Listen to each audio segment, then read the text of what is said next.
Hello, gamers and geeks, and welcome to another roleplay session. We're playing Age of Dragons. It's homebrewed, it's fun, it's nuts. We're not really in we've the campaign has kind of gone on a tangent, and the party have ended up in the plains of Asgarad instead. But whatever. If you want to join in the craziness, there's a link in the description below to come join the Discord server. Hope to see you there. But first, would the players like to tell us about their characters?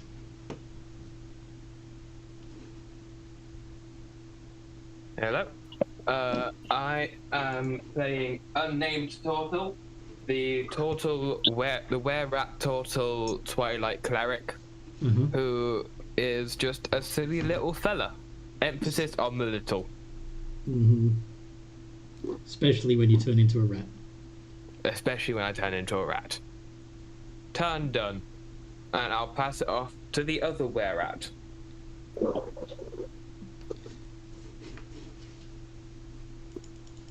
I'm assuming you mean me. Indeed. I'm Rob. I play Frostwalker, the Goliath Paladin, who is also a were-rat. It's even funnier when you change from a Goliath, who is pushing large, to a small rat.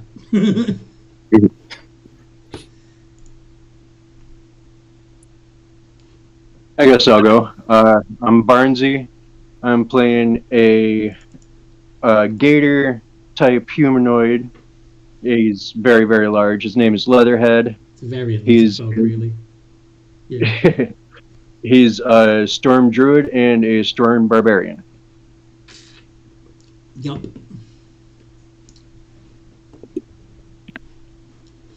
Who's next? I'll go. Ooh, Oh, go ahead. got competition. I'll go.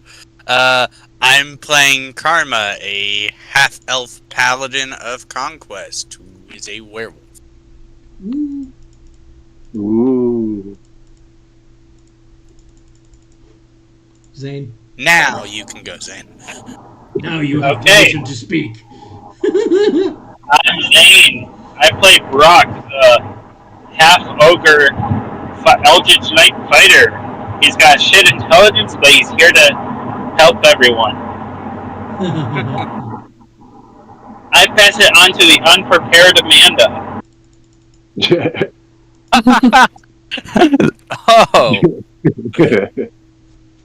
Amanda. Amanda, do you know what character you're playing? Nope, I don't. I'm figuring everything out right now. See, I don't play Aurora, but I have an Aurora thingamajigger. So, yeah, this one. You are Violet Nightsong. Okay, there we go. Violet, she's the Nope. Amethyst Gem. Amethyst Gem Dragonborn Barbarian. Yep. I think I need to slow down on my rockstar. I think you need to not drink said Rockstar. You're all jacked up on Mountain Dew. Caffeine helps ADHD brains. It's the other stuff. Exactly. It's the other I'm stuff. well aware. But anyway, that leaves us with Mooney, who isn't here yet because she's still at work. And Frostwalker, have you done? Yeah, he went after Turtle has. Then I think it's Elizabeth. Hello, my name is Elizabeth Pellblood. I am a Vengeance Paladin, and against my will, an Aberrant Mind Sorcerer, which I'm going to use my powers to beat up some aberrations. Yeah. And no, I am not a werewolf or any kind of lycanthropy or a animal thingy. I'm just a human, currently. I don't know. I mean, I'm pretty sure I'm going to get some Cthulhu kind of stuff later on.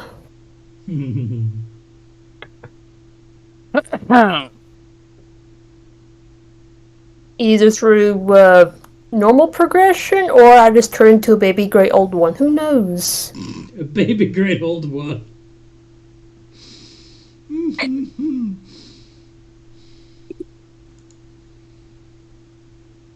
So what happened last time we played?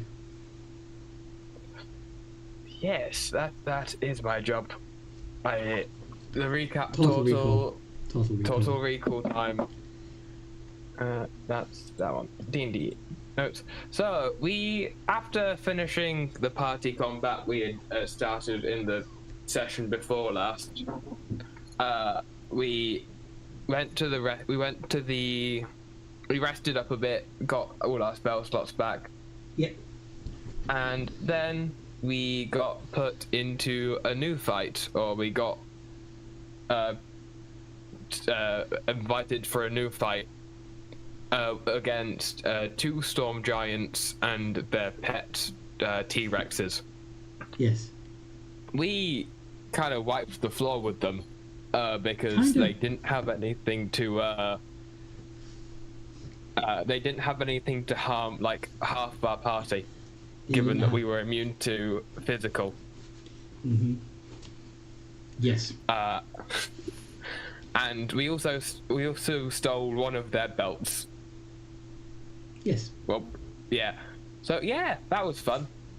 Then after the fight, after we had completely beaten them, after we completely dominated them in combat, we went back to our room to do stuff and just to rest again, get our spell slots back and hit points back.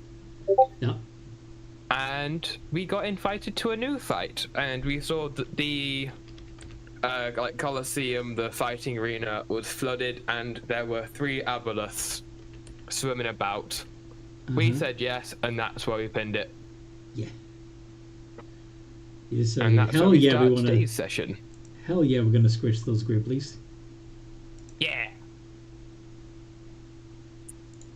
And yeah. One question. Go on. Can I attune to the belts while we were doing our healing up? Uh-huh.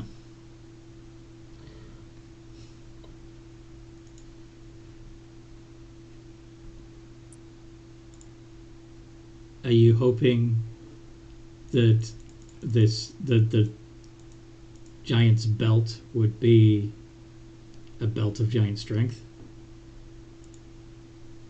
Yes. Should I let it?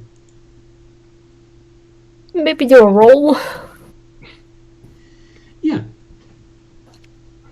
Roll a d20.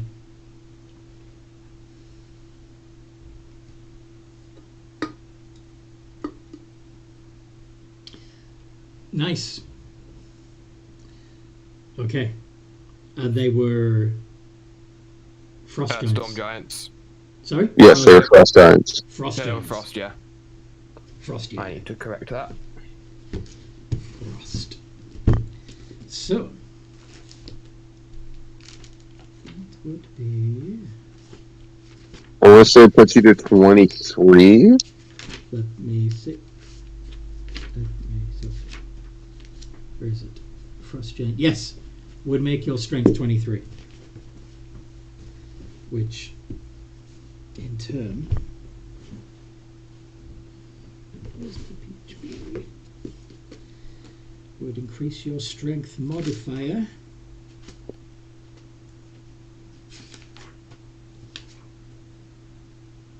to a +6 for as long as you stay attuned to it.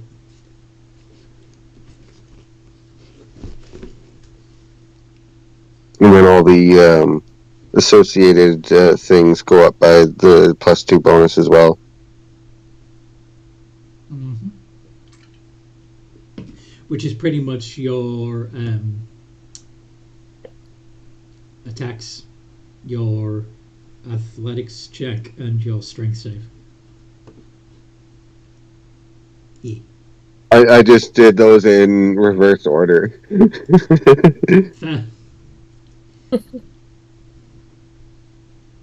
Okay.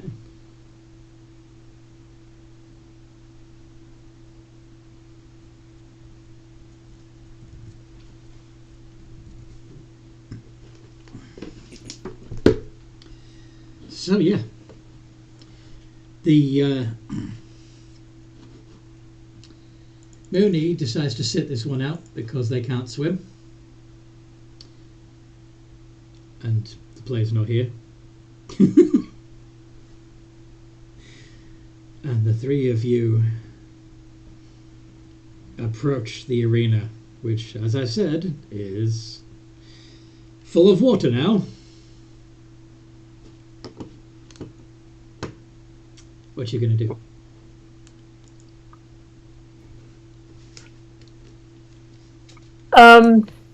Sir, or whatever is boat.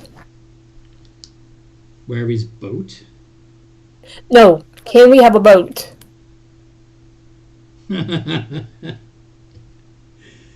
Sure, you can have a boat. And he hands you a coracle. Do you know what a coracle is? No. No.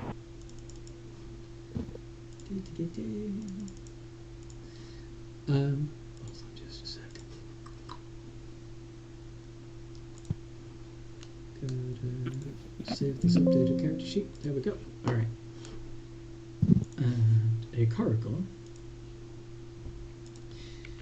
is a fairly simple boat.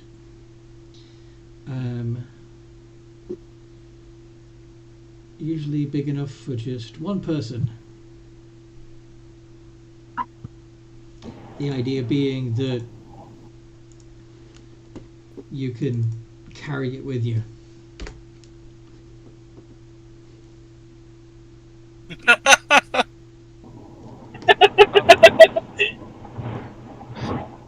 If there's no kind of like land platforms, I'll take one too.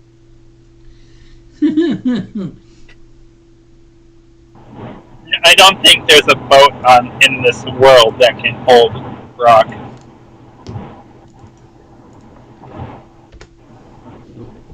How long can you guys hold your breath? I can hold it for 3 minutes. I don't think I can hold mine for long. It's your con modifier. You could use me as a tarpoon or something. Wait. The turtle isn't amphibious? True, actually, yeah, he also has high con, but he doesn't know that. He hasn't gone in much water. Bless you.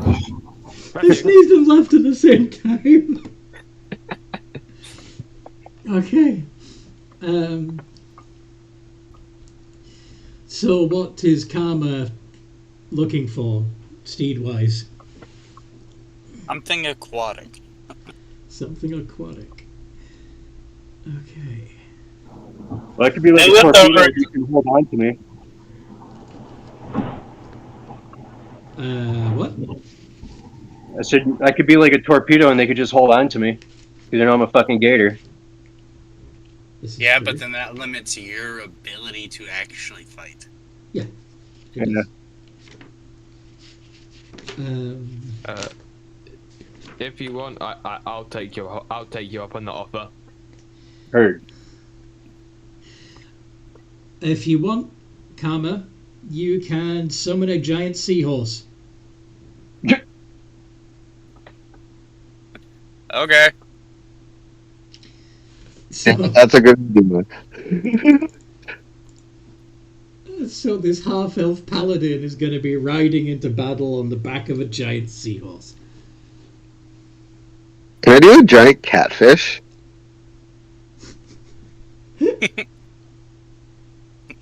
I don't have a stat block for that.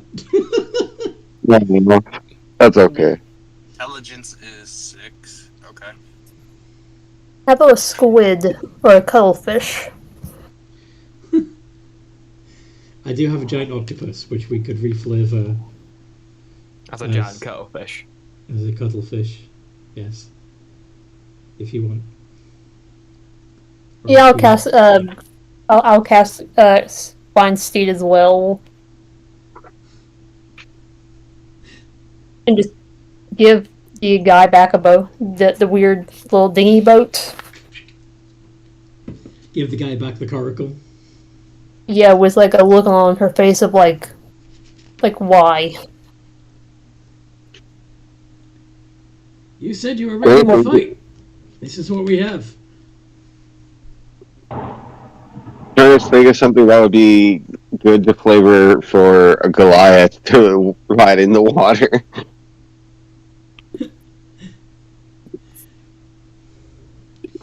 So, Swim! yes.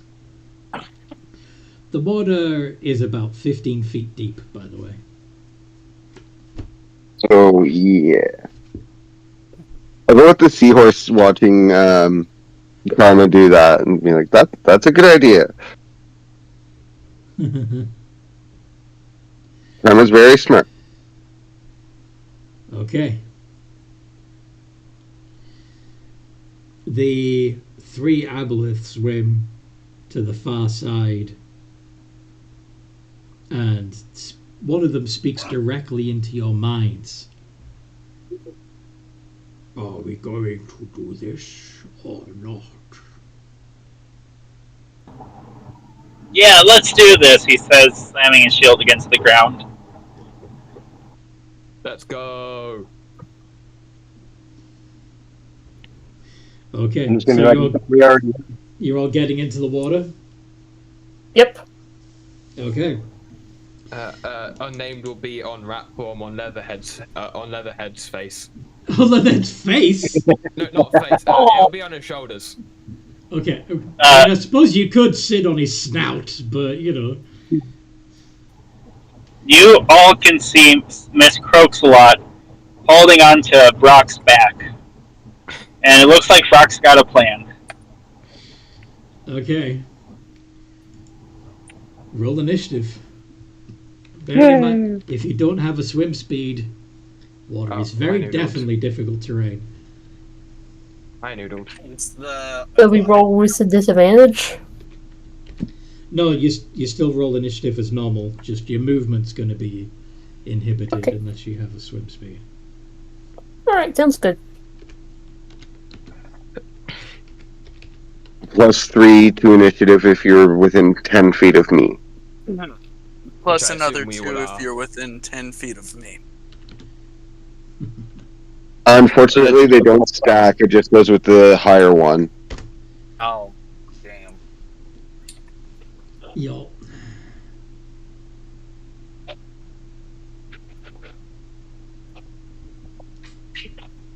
Okay. But so I had the 24 for initiative because I was not aware it was +3.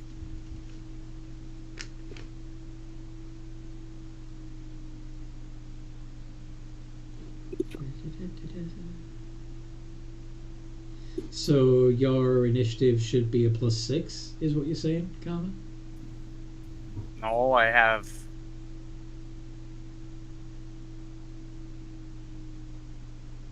What? Oh, probably, yeah. Looking at scores, I forgot to update that bit. So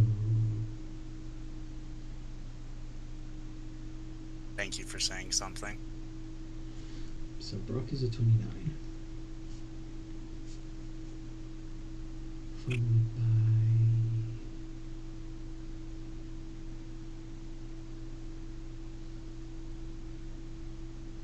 Yeah, I think the next highest is Frostwalker with a 23. Oh no, wait.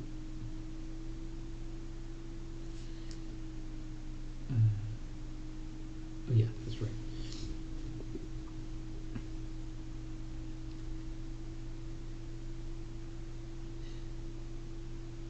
I got 19.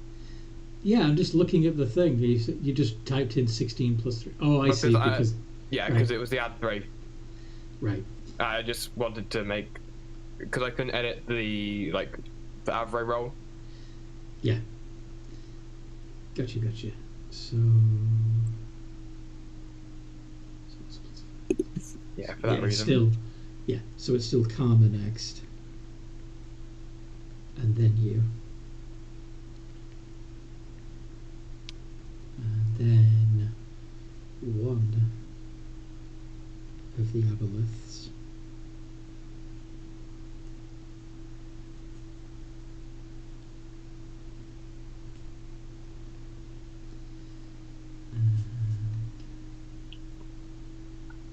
I really like. Hey, stop it! Every time you add another comment, you move the numbers. So Leatherhead got a 17. Yes, 17. So did Amanda. Yeah, Violet and Leatherhead both got the same. So could you guys roll a d6 each to see which one of you goes first?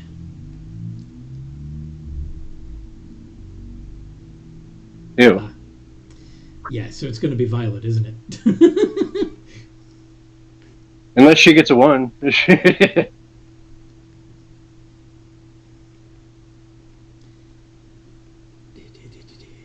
Oh. Yup, she got a 2.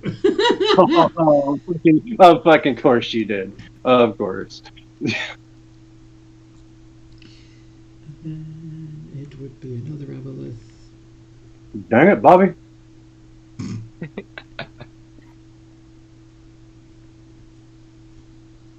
then Elizabeth.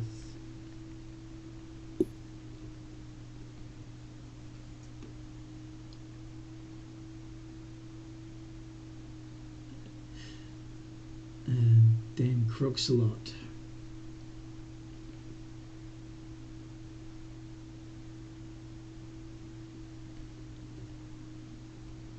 And finally, the last Aboleth.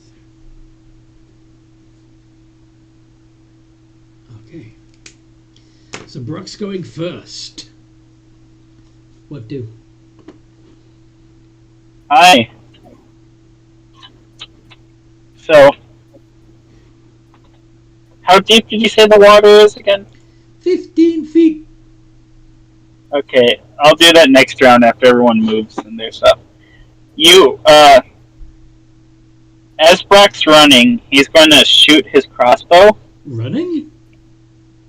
Well, he's going to run into the arena.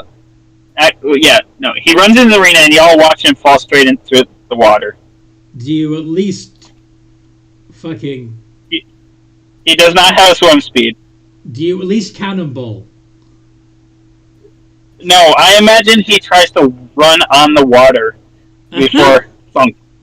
Because he grew up in a desert. He has no reason to know how to swim either. Okay. And how far away are they? They're 60 feet away from the point where he's landing. And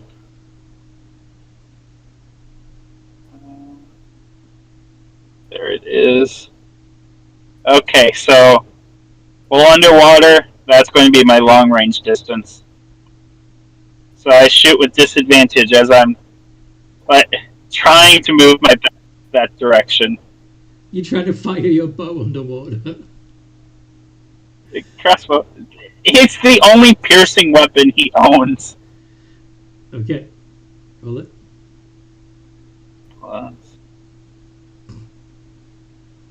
It's not a good. Where are you? There you are.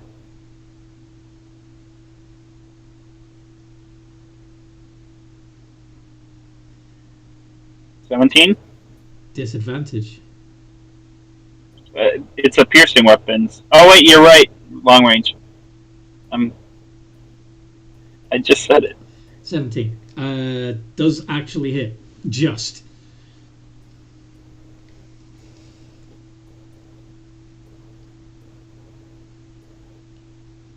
13 non-magical piercing. Mm-hmm.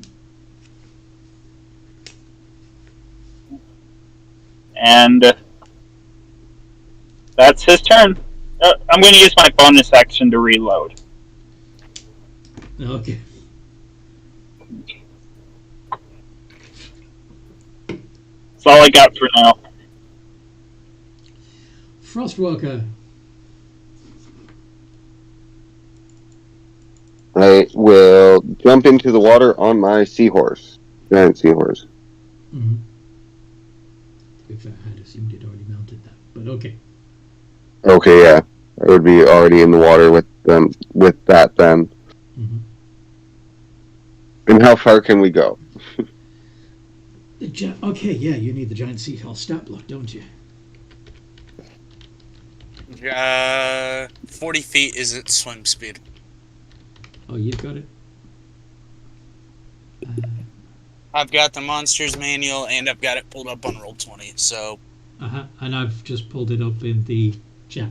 So yeah, it can move 40 feet, which means you can get within 20 feet of the Aboleths. Okay. We will do that. And I guess hold my action for now. Okay. Searing Smite's not going to be useful here anyway. Divine Smite would. Yes. All right then. Kama. I'm gonna do the same thing as Frostwalker on this one. Move within 20 feet of the Aboleth and hold my action. Okay. Total. Total is on the back. Is currently on the back of Leather. Is currently on the shoulder of Leatherhead. So you're just going to hold your action until Leatherhead does something? Yeah.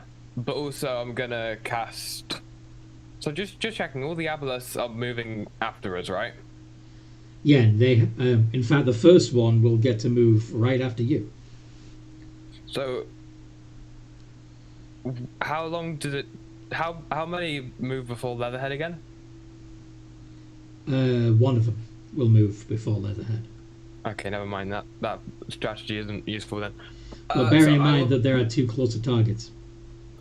Yeah, what I'll do is I will I'll cast Spiritual Weapon. And just have that flying about. Is it going to be a trident? It's gonna be the same. It's gonna be the same old Warhammer with the insignia. Okay. Are you going to try and hit one of the Aboleth? Perhaps the one that's already been shot? Yeah, I'll go for that one. 20 plus 8. Wait, no, yeah, plus 8. 20 plus 8. Nice. 2d8.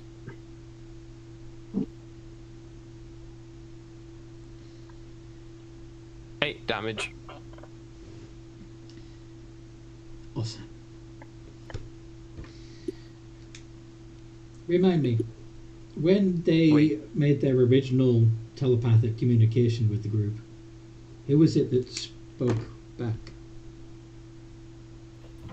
I spoke back. Brock? Unnamed did as well, but unless it's limited to only one. No. If a creature communicates telepathically with the Aboleth learns the creature's greatest desire.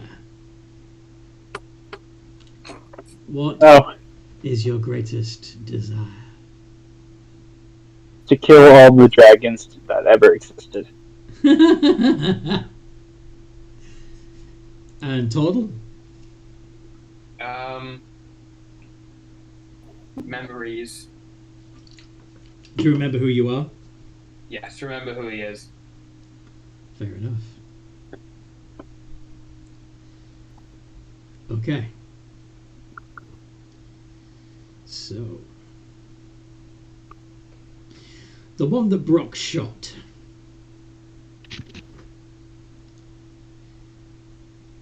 Is going to swim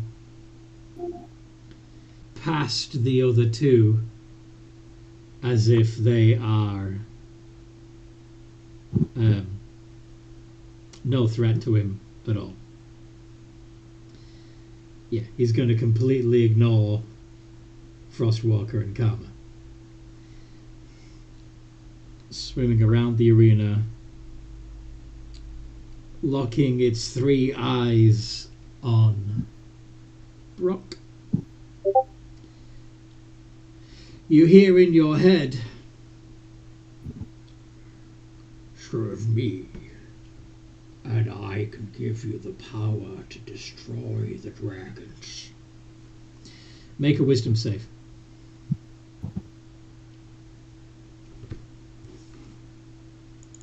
Fuck. I'm sorry, guys. It's okay. We'll blame the DM if anything goes bad. 13. Wow. So close. The DC's 14. So you are charmed by the Aboleth. And therefore under the Aboleth's control, can't take reactions. But you can communicate telepathically with the Aboleth over any distance. Whenever you take damage, you can repeat the saving throw. Got it. So yeah, he got you. And that's his turn for now. What does Violet want to do? Or, well, actually, before we go to that, would Frostwalker or Karma like to use their held action? Not at the moment. Melee range, then yes. I'm sorry? If there's one within melee range, then yes. No. It deliberately kept out of melee range. Speaking of melee, Violet, remember that even though you don't have a swim speed, you can fly.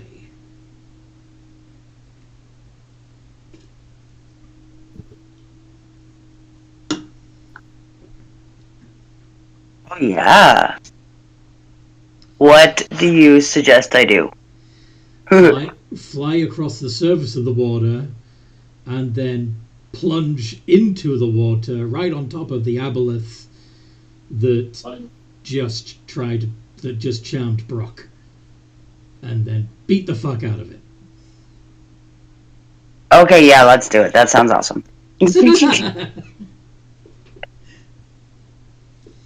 So, if you want, you can also send a telepathic message to anyone within 30 feet of you, because you have that ability. I'm going to do that and kind of just let whoever I can know that what I'm doing, and then. I'm gonna hit it. I'm gonna hit the squid thing. Okay, so unfortunately, you are going to be attacking underwater, which would put you at disadvantage to hit. But you can attack recklessly, which would give you advantage, and that would cancel out the disadvantage. So, in other words, you can make 2 attacks, d20 plus 6, straight rolls.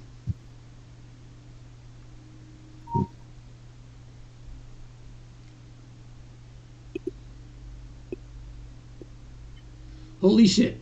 23 and 23. Alright, so that's gonna... Sadly, they're not critical. But it is slashing damage. So you're gonna reduce the Aboleth's speed by a total of... Well, by 10 feet. But you didn't crit, so... Yeah, you just do 2d12 plus 10.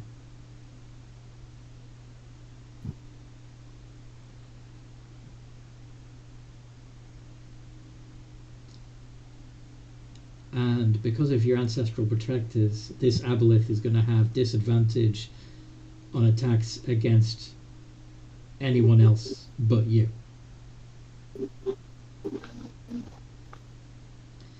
So you do 13 points of damage.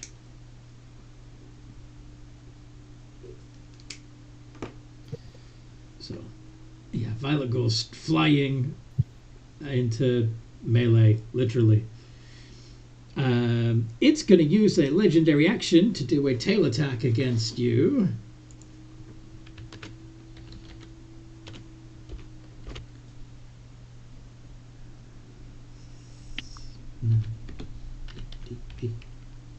Boosh.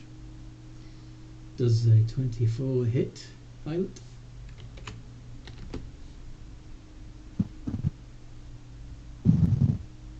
Yeah, I'm pretty sure there's like no way that misses. Yeah, no, 15. Okay, and that's 16 points of bludgeoning damage, and you're raging, so you only take 8. Yeah. Yay. Yay. Okay. Leatherhead. But I don't wanna. You what? Nothing. Alright, how close is the closest one to me? The closest one would be about 20 feet away. And right. it's already got a angry amethyst dragonborn in melee with it. Alright, well, you just see me and the mutated rat, you know, two-headed rat, right? Mm-hmm. Yeah, two-headed rat. Okay. You just see us move like a freaking torpedo towards the closest one to us. And I'm like, hang on. And so we just book it. And I'm sure that he wants to do his move that he... His held action? Yes, held action. Total, what's your held action? It will be Spirit Guardian. Okay. I probably could have cast that before, but oh well. Yep. Okay. So, wisdom save. Yes.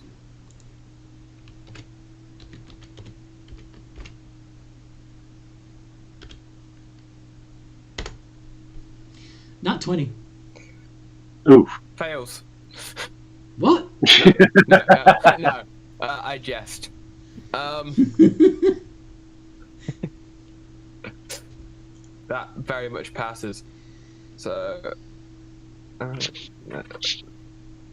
it's fair. Half damage. How big are these guys? They are large, big enough to ride like horses. Like a bantha. Yeah. Now, do they breathe underwater? They are completely amphibious, able to breathe water and air. Damn it. 6 points of damage. They only take 3 of it. Oh, lovely. Okay. Leatherhead, what are you doing? Well,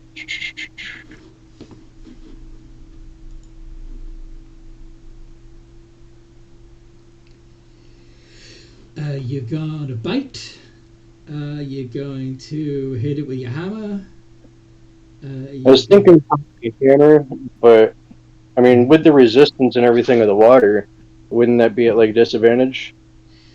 Yes. Or because it has lightning, it'll be advantage because everybody's getting shocked. Well, if you choose to use one of your lightning abilities in the water, yes, literally everybody is going to take lightning damage. Yeah, I don't want to do that. Do it. Do it. Brock is charmed. Do it. We say do it, but what does everyone else say? Right. I can't answer Why not? because I'm charmed. Wait, wouldn't that harm us? Yes. Yes. Everyone in the That's water. That's why we're getting. That's why we're getting permission. We got like 4 of them say do it, but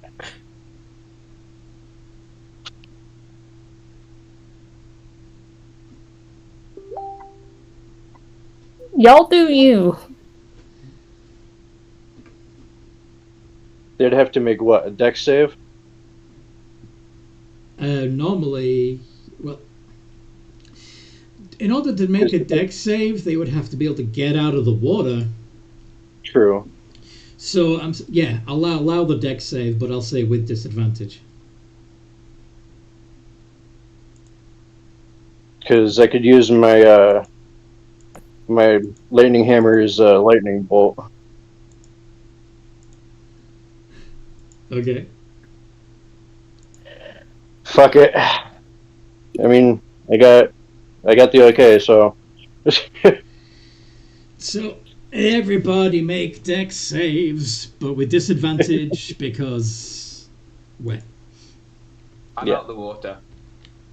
Yeah, unless you're out of the water. I mean, technically, yeah, the rat is out of the water because he's And so like. is anyone. It's seahorses that take damage instead of the people. Their legs would still be in the water. Oh, True. actually, yeah. Do we need to roll for the seahorse as well then? Yes. This is a lot of work for the lightning bolt. But you should disadvantage? Yeah. Oh, I just got like an 18, but okay. Okay, I'm good. The Aboleths, on the other hand, suck. Yeah, that's for karma. What is the DC? 15, right? It's 15.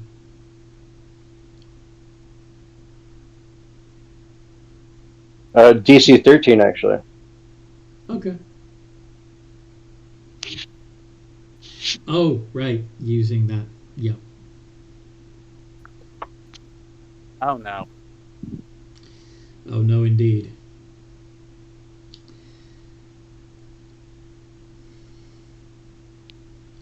Now, I will say, because it gets dissipated throughout the entire body of water, rather than just hitting those in the line,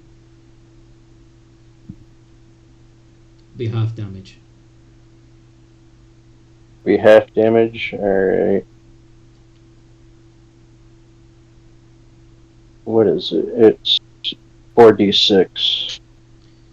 So 46 slash 2. Slash what? 2. Divide 2. Divide by 2.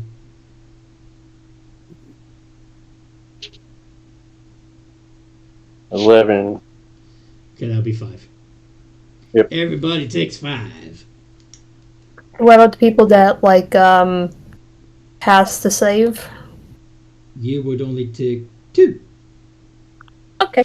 And if you have resistance to lightning, you half it again to 1.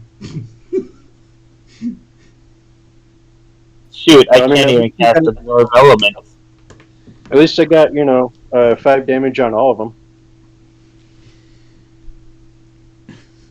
Because they're all in the water too. Rethal in the live chat says, saw an aboleth the other day. Terrible creatures. Also, if you're in the water, shouldn't the shares be made with disadvantage? Yes, they did. They did have to make the save with disadvantage.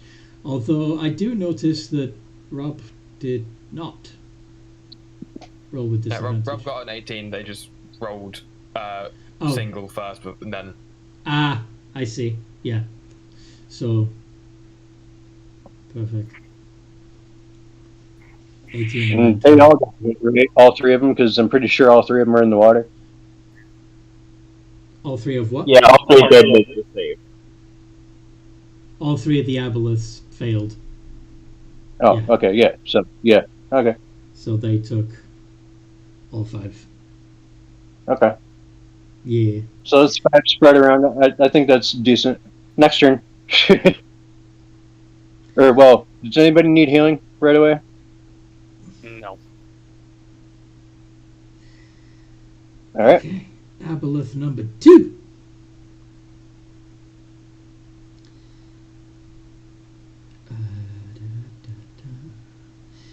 So.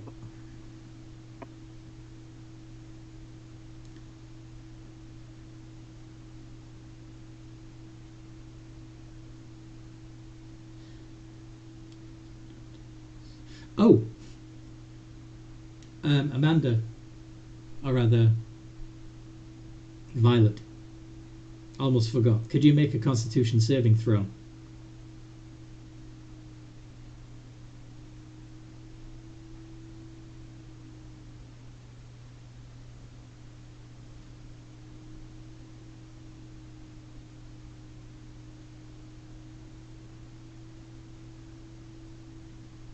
Okay. You're suddenly able to breathe underwater.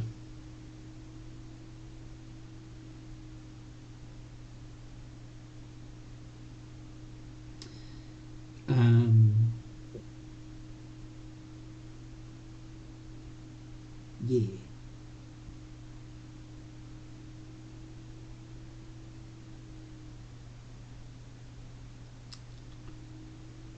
Let's see. Yes, that's what I was going to do. So the second Aboleth is going to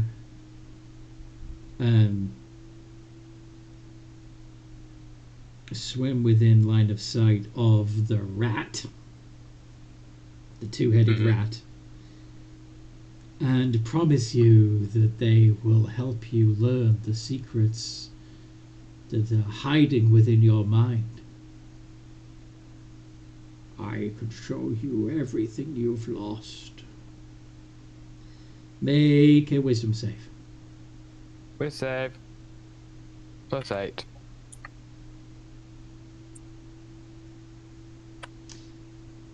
Nice. Really? I'm sorry, I don't quite trust you. Don't worry. With time you will. And yes, Amanda, you can breathe in the water now. And Elizabeth's turn. Okay. I'm riding my giant cuttlefish, and it's using the giant squid octopus stats, correct? Yeah, do you want me to bring that up for you?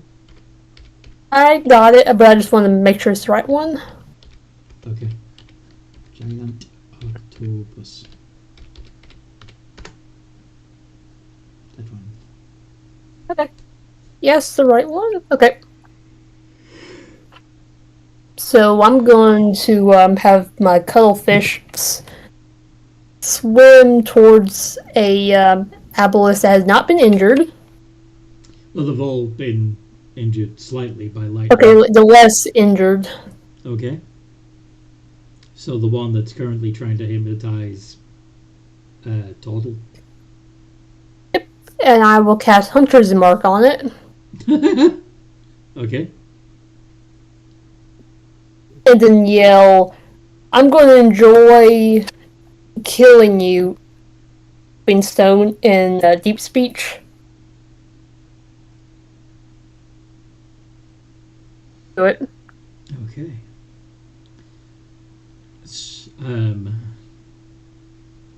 this Aboleths says out loud, "Someone has been touched by the far stars."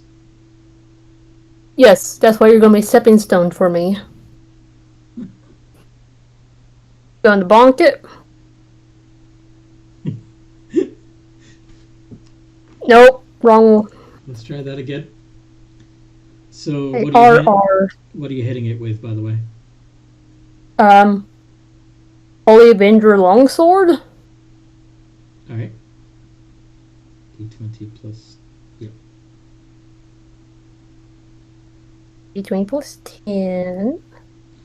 Both of those hit. Can you make a con save? Sure. As some of Oh, they con. some of its mucus splatters on you. How long has this campaign been going on? Well, we're on episode 26. Mm-hmm. Session 26. Yeah. So, a little while. So, about less than a year, I think, is.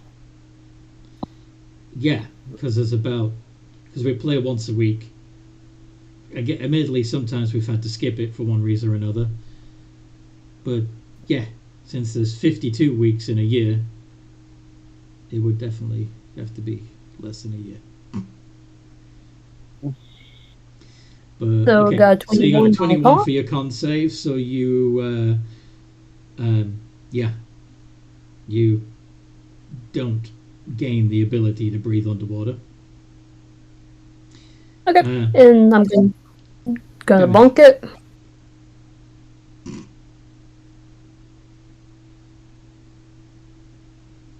Yeah, we do have other campaigns that have been going on longer. This is true.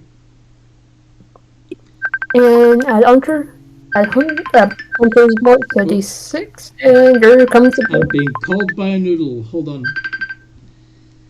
Hello, Collier. You're live on the air. Hello. Sorry, I'm running a bit late. One of my co-workers was getting a scolding. That's okay. We're playing. We are streaming. Okay, I'd be home as quick as possible. No worries. Be safe. Alright, see you soon. Bye. Bye.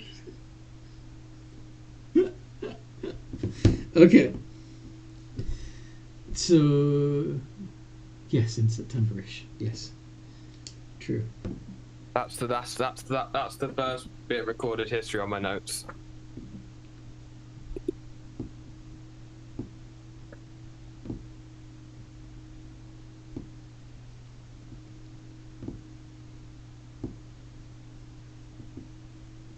Big question. For Hunter's Mark, is it every time I hit it, I add a d6? Or just the one time? No, it's every time you hit. Okay, so I have to add another d6 to it. Sweet. So, roll another d6. Okay.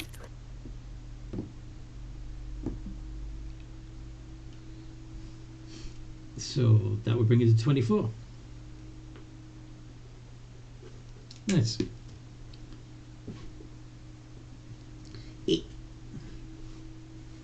Yeah, Blood Feud has been going on longer. This is true. That's the Friday game. Okay. So so now it's Dame Croxalot, if she's still conscious. She is still conscious. Okay. And she looks at the one closest to Brock and goes, "You're going to make excellent calamari. Can I make a charisma saving throw as she casts Vicious Mockery?" A what saving throw? Sorry? Charisma. Charisma saving throw.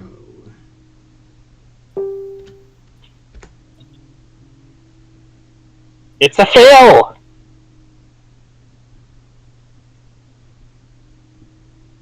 So it takes 11 psychic damage.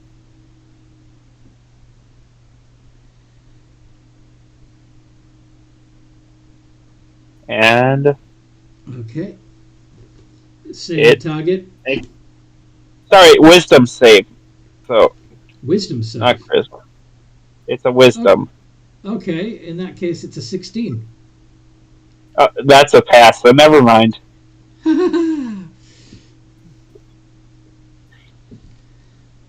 Okay. Well, that's her turn. She's holding on to Brock, not knowing what Brock's going to do.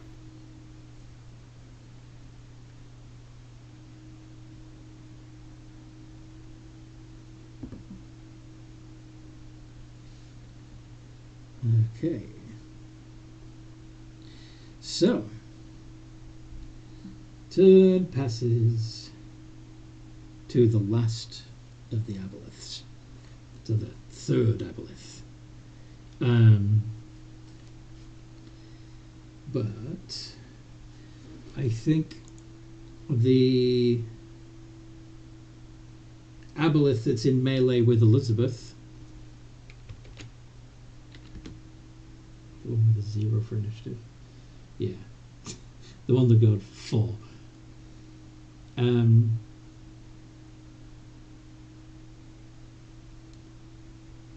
Yeah, the one that is in melee with Elizabeth is going to swipe with their tail. Does a 22 hit Elizabeth? Yeah, that hits. It's 3d6 plus 5. 14 points of bludgeoning damage. Okay. And the third one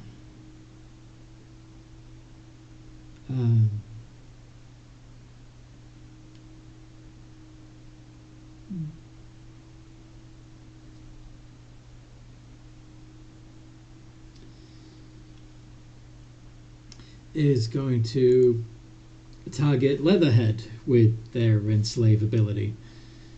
It doesn't know what your greatest desire is, but it's going to suggest that you clearly like being in the water.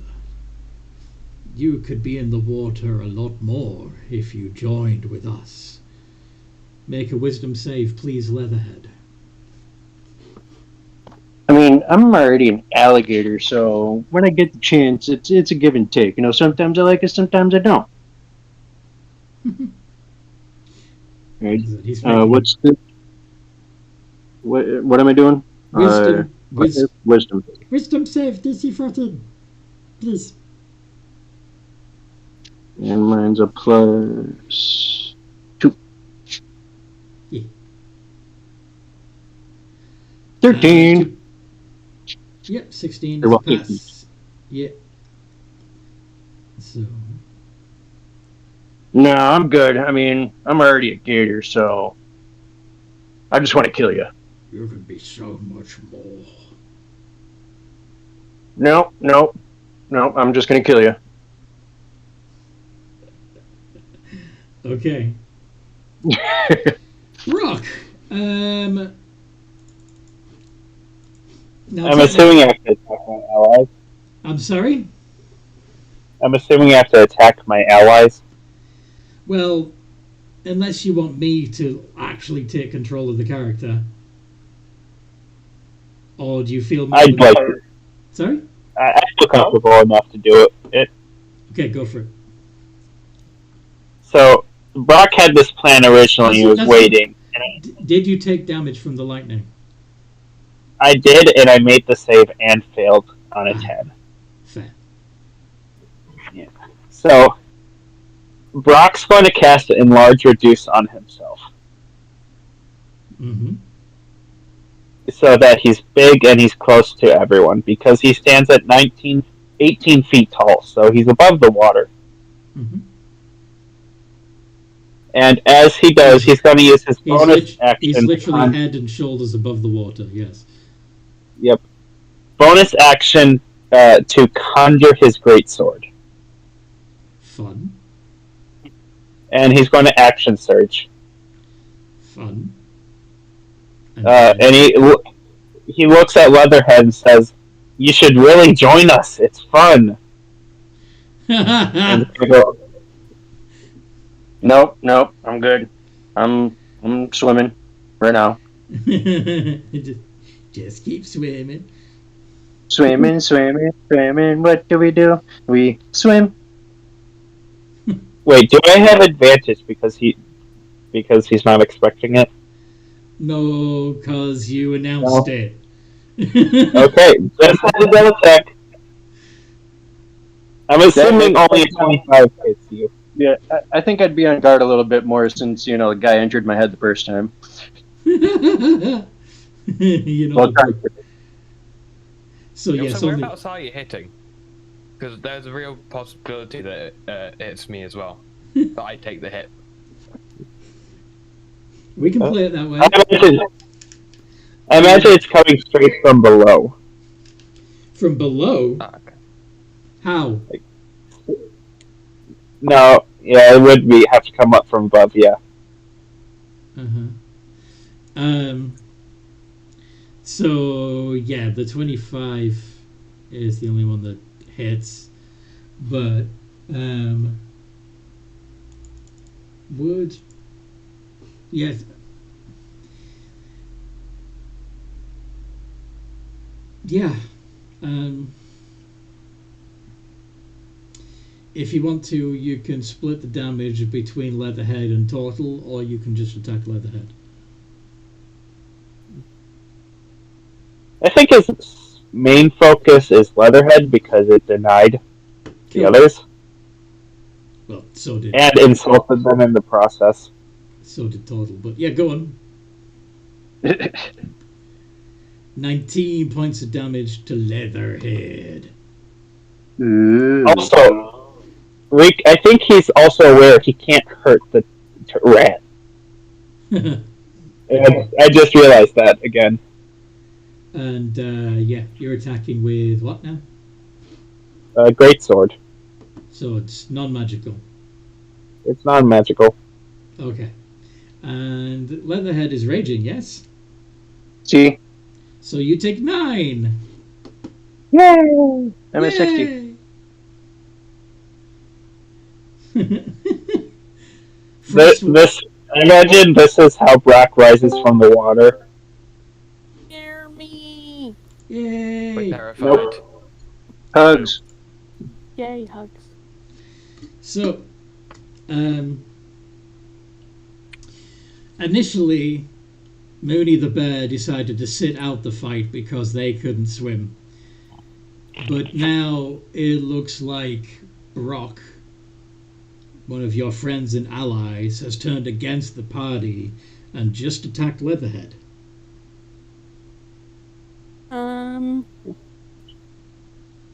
I think it would be more accurate to say Mooney got distracted by a lady bear. Okay. But so you want to now retcon? that he's... Pardon? So you're retconning that. Okay, cool. It's Mooney, he likes lady bears. He So- might have used the excuse he doesn't feel like contributing, when in reality, lady bear. Alright. Would you roll initiative to see where you are, so when you're going to show up and join the fight? Please. Yes. Initiative... +1...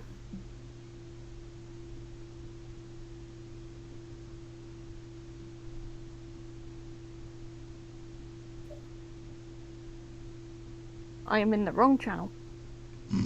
Noodled. Yes, I noodle. Biblically accurate noodle. I am the noodle. I created the noodle. I am the noodle. I will be feared. 9.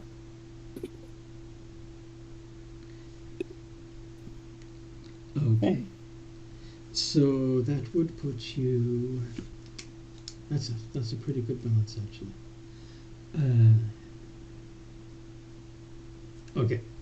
So let's get back to the turn order. What were we doing with Frostwalker? Yes, Frostwalker's turn.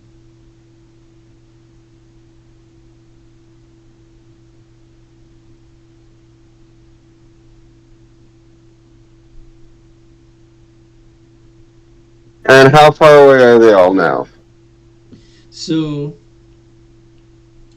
there's a couple of Aboleths within 10-15 feet of you.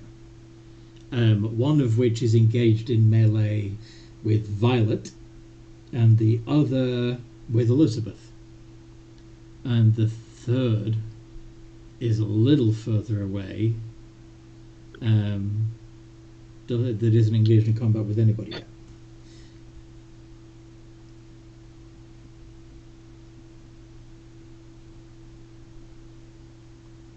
I will go and help Violet.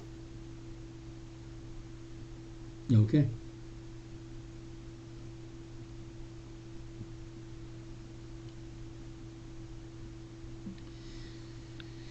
Do. Those two. So you charge in.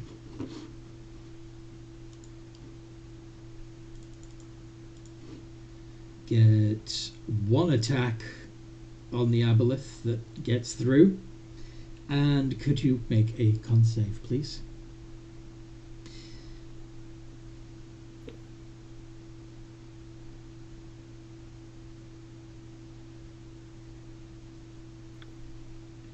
$17. Okay, no worries. How much damage do you do to the Aboleth?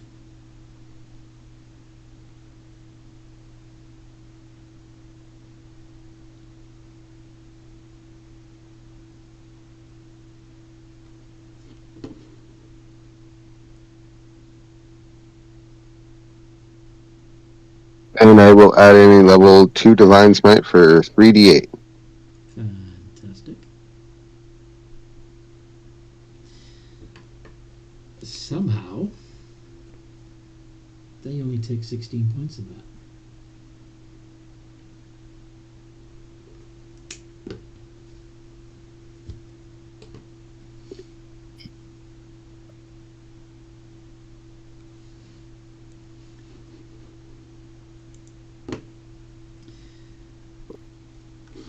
There are... Where is it now?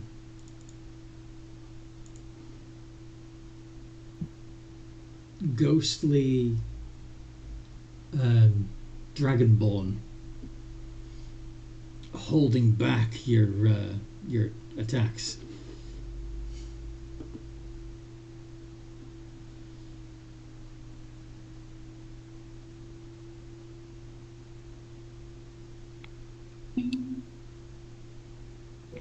Why the fuck am I being held back? Ancestral protectors. Targets you have attacked have disadvantage on attacks against creatures other than you, and that creature will have resistance to their attack damage.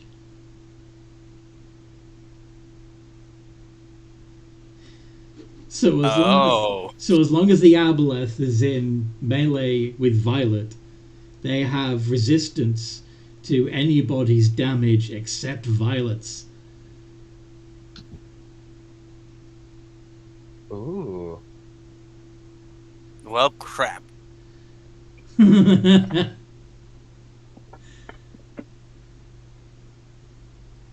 how many Aboleths are currently in melee with Just Violet? One. Just one.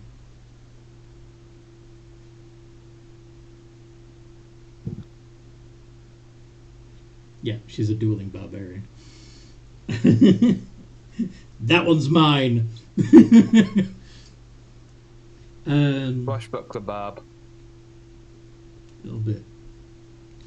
So. So that was Frostwalker's turn. Karma.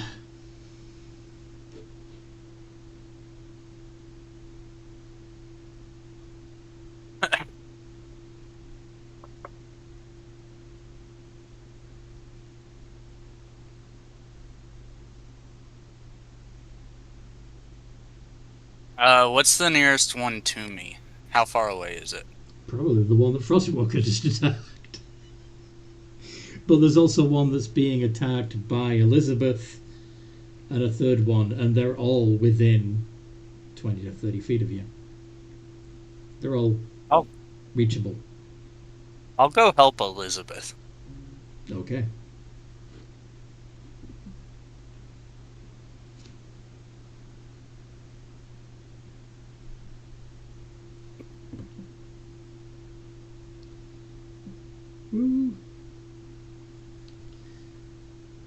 Yep, those both hit. And could you make con saves, please, for each hit?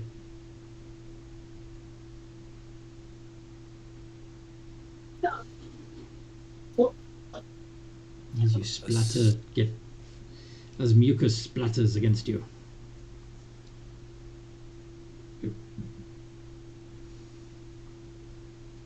Oh. Oh dear. Oh, fuck. Oh. You suddenly find yourself unable to breathe the air.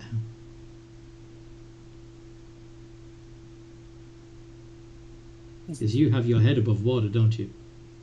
Mm-hmm. What do you do?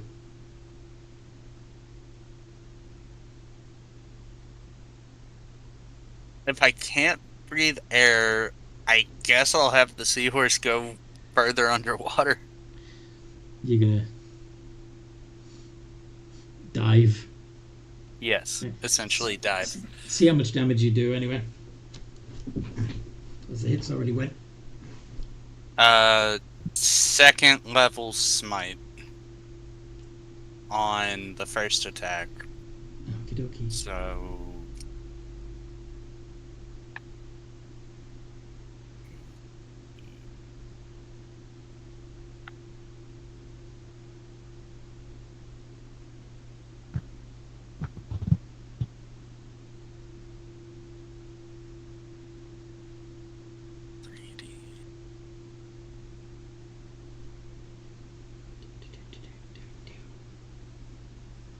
Do. 21 points of damage. Very nice.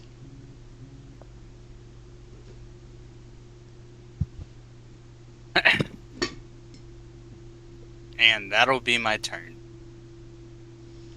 Good. And you submerge yourself so you can breathe again. Yes. Okay.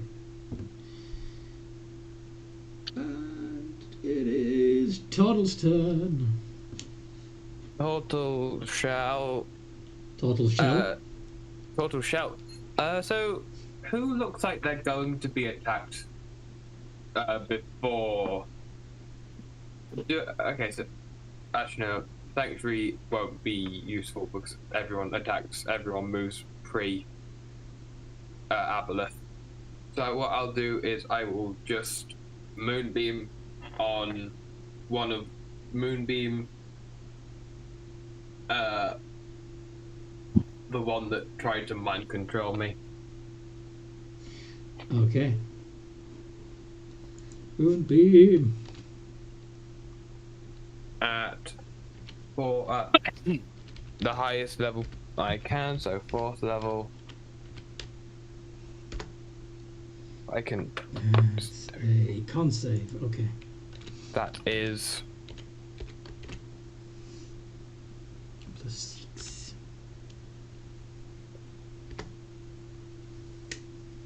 $50.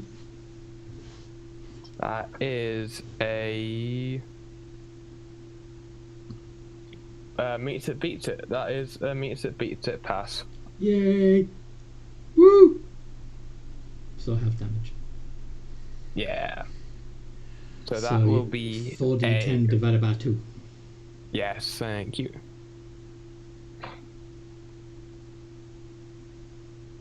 Right, 4d10 / 2. And is any creature within my moonbeam? No, not within my spirit guardian. I believe you were using that one to attack the other Aboleth, right?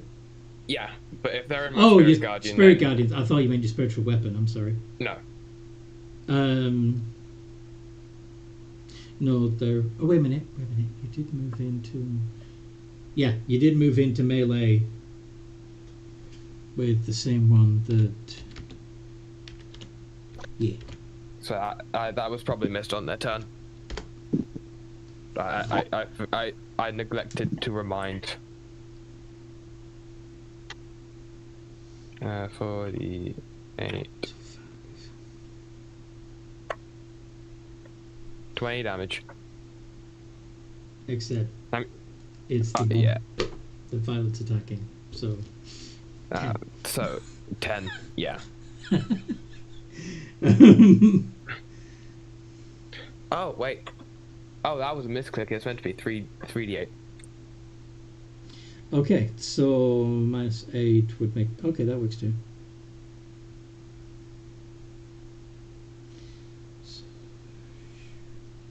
Okay, there we go. 9. Okay, it wants to be polymorphed. It's not your turn yet. Done. It's full theater of the mind.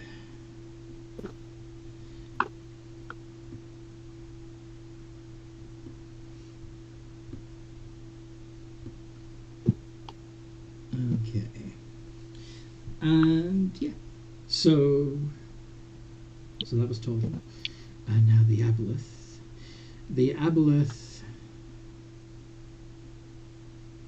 is going to draw energy from the connection they have with Brock, regaining 8 hit points themselves. Brock takes 8 points of psychic damage. Now, of course, that does mean Brock could re-roll their wisdom save. And he passes. He breaks free. Oh, I was expecting him to be an enemy the whole fight. Yeah, apparently not. But then he's going to... Yeah, the Aboleth is going to attack Violet.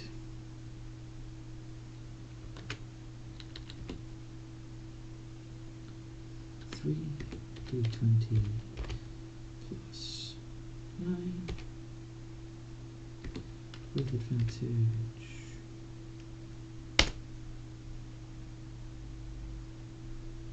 What did I do? You've basically put in a situation where if it attacks anyone else but you, it has disadvantage, and because you attack recklessly, it has advantage when it attacks you. So it would be the smart thing for the Aboleth to do would be to attack you. So 28, 19, and 20 all hit. Thankfully, it doesn't crit. But could you make 3 Constitution saving throws, please, Violet? That would be 3 iterations of D20 plus 6. DC's only 14, so you should be okay.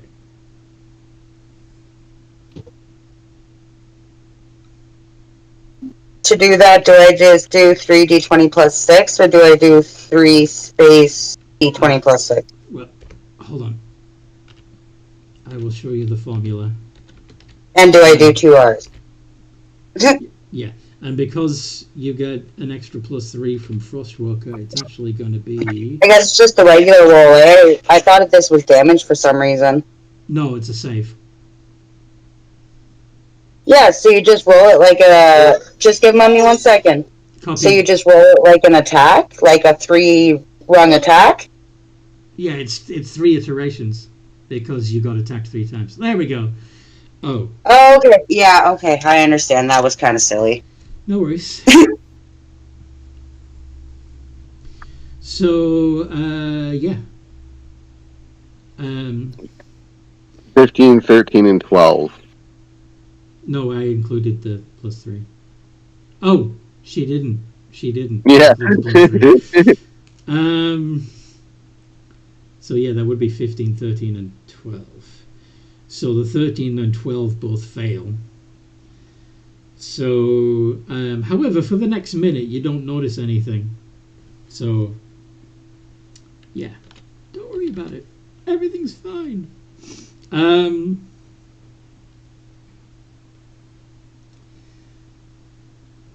Yeah, so damage. We're doing 66 plus 15, and all of that will be halved because you're raging.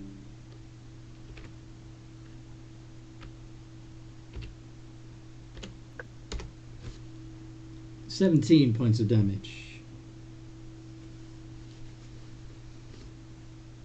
And then it is Violet's turn, so Violet can hit back if she wishes.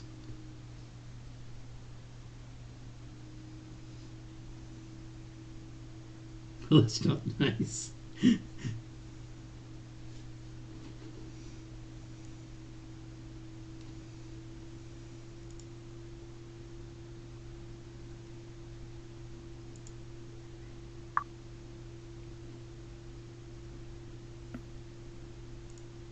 Oh, did it do it? What was that, sorry? It's my turn, but I didn't catch what you said after that. It's your turn, so you can hit back if you please. Oh, yes, I do, please.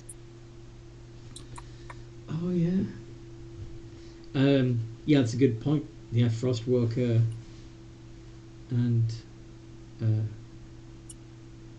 Karma should be immune to any disease they could get from the Aboleth. So that means that you are still able to breathe air, in other words. All right.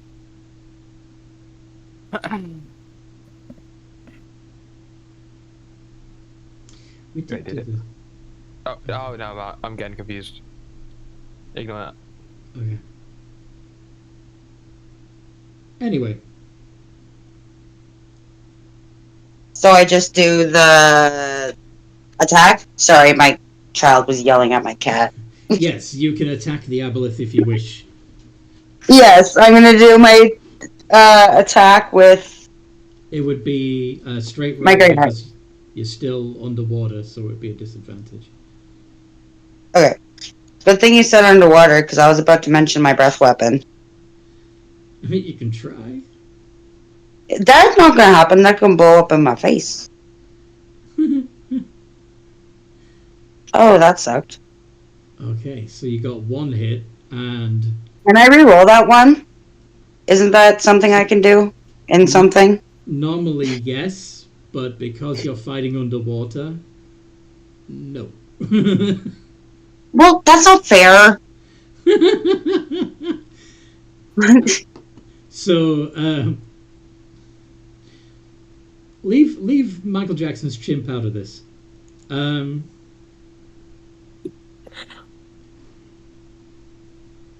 So, just in case you didn't catch I think we're all going to hell. Yeah. Michael Jackson's chimp was called Bubbles. Rob just said, "Oh, you'll blow bubbles." Oh, that makes more sense. Anyway, so Violet will do 1d12 plus 5 of damage with the old great axe. 7.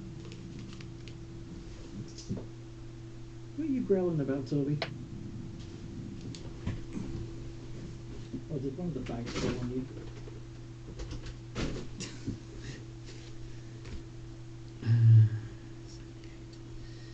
And could you also roll a d12 plus 5 for the damage that you do to yourself while trying to swing a great axe underwater?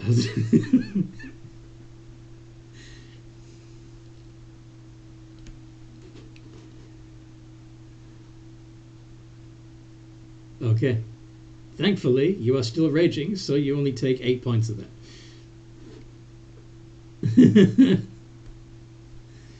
And Leatherhead. Yeah. What do? Alright.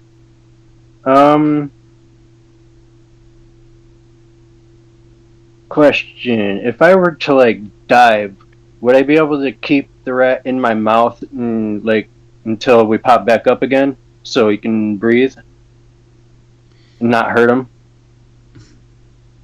That would involve you having to toss the rat.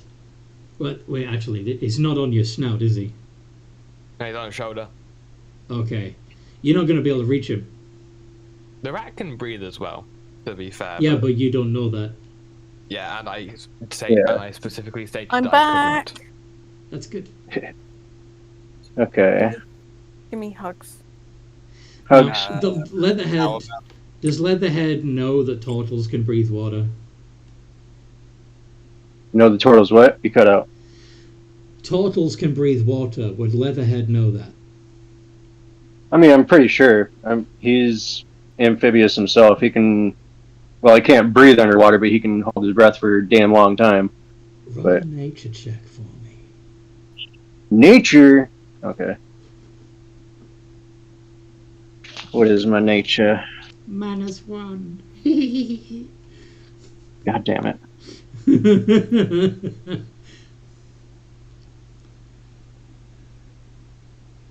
6. Ew. So yeah, you don't think the rat can breathe. The were rat turtle can breathe underwater. So yeah, if you want to grab the rat in your mouth, which looks to everyone else very much like you're attacking the rat, by the way, go for it. It'll be funny. Do it. In fact, go ahead and make it a contested grapple. Because I'm willing. Because you don't have any way of communicating to. Well, you could communicate to Turtle what it is you're about to do, but. Well, honestly, with all that horrible information that I just got, that I don't know shit about nature, and I should, you know. It's fine. I'm honestly just probably gonna do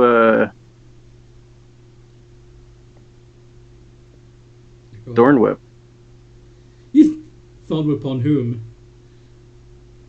Whichever one of the ones is closest to us. Okay. Pretty sure it's the one we were attacking. Yes. So you're going to Thorn Whip the Aboleth that you were helping Violet to fight. Yep. Okay. What is my Thorn Whip? Well, what is the Thorn Whip to hit? I think it's just your magic to hit. It's a +5.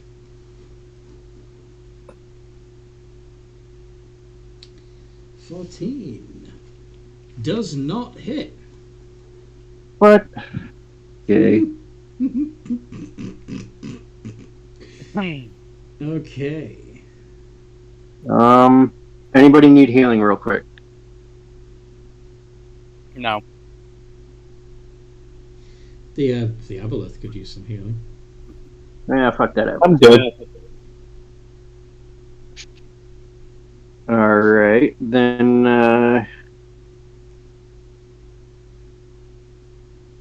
yeah, I'm gonna end my turn.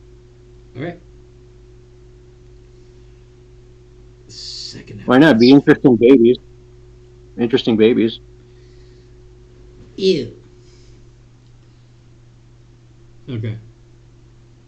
That big ass mouth, though. So the second Aboleth, which is in melee with Karma. Right? Yes. Karma and Elizabeth. Karma and Elizabeth. Yes, good point. Oh yeah, and Elizabeth threatened it directly. Oh yeah. Elizabeth has no regrets.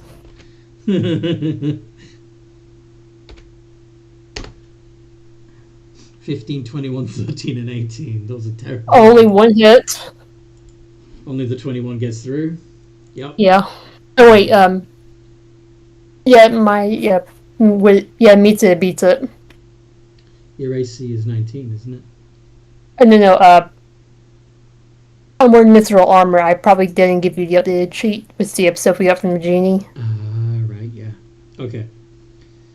I actually sent it to you. Sorry, I zoned out for half a second. Where are those attacks going? To Elizabeth. Okay.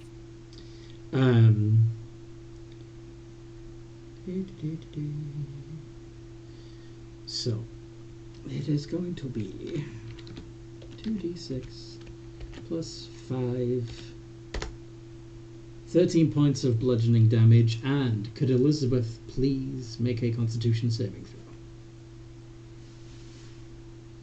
throw? Is it for the disease thingy? It's for the disease thingy. Are you immune to disease yet? Depends on let me what check. level paladin she is. She's a 5th It's a level. level 8 thing. Yeah, she's a 5th Yes. level. Yeah, she's immune.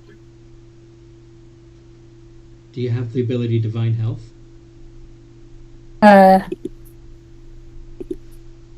Yes, I should.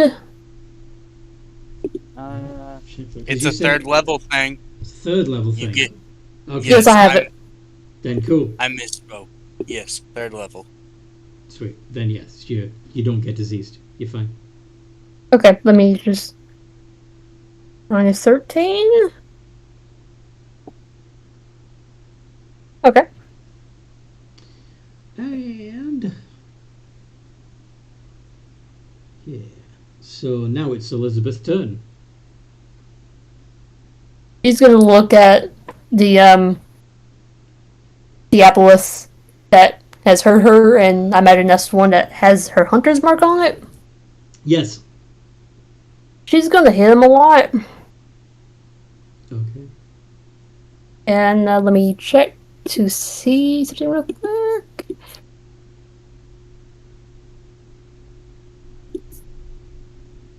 Mm-hmm.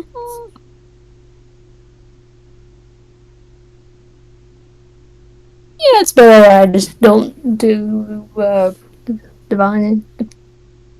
Okay.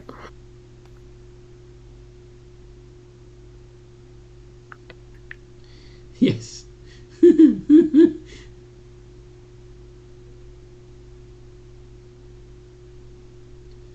Both of those hit. And I'm gonna smite for both of them at 3rd level. Yep, I would have you make a con save for the mucus, but you're immune to disease! Woo!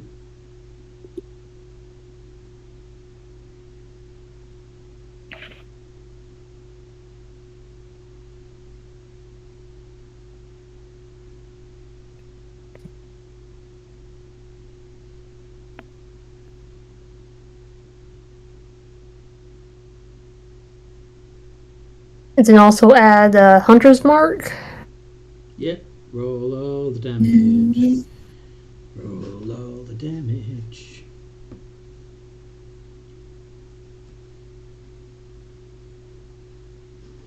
$48 points of damage. Very nice. Very nice.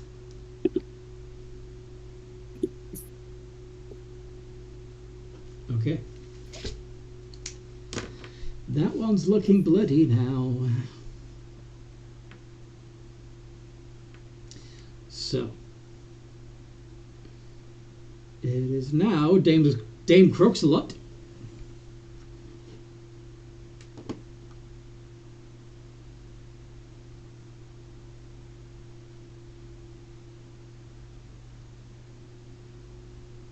That's me. Okay.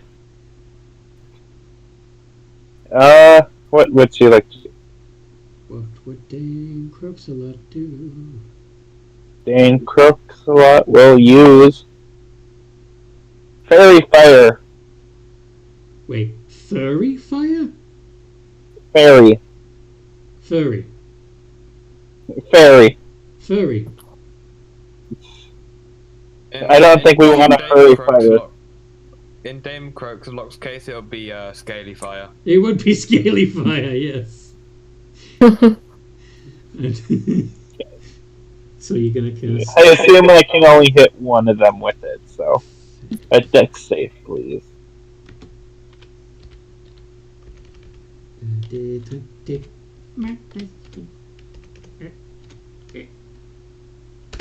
Not the one that's Which one? Violet is fighting. Sorry?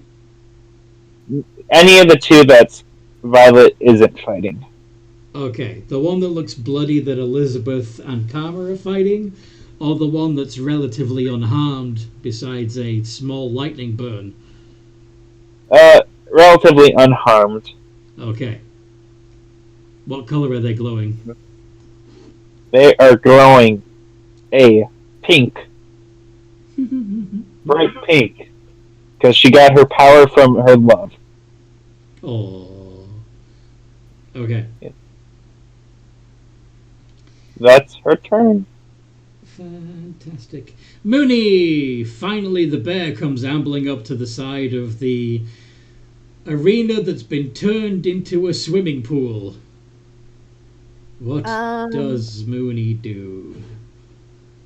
Mooney would like to know if anybody wants to be polymorphed, and I'm trying to figure out what creature I can turn them into.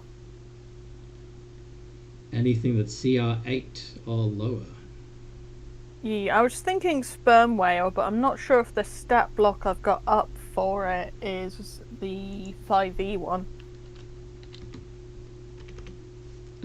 Sperm whale. Now, I believe that is Also, 15 feet of water. Yes. Maybe not a sperm whale. Anyone fancy being a T-Rex again? No. Perhaps an ichthyosaur. Oh yes, ichthyosaur. They don't have the highest CR, but they are cool. Or a crocodile.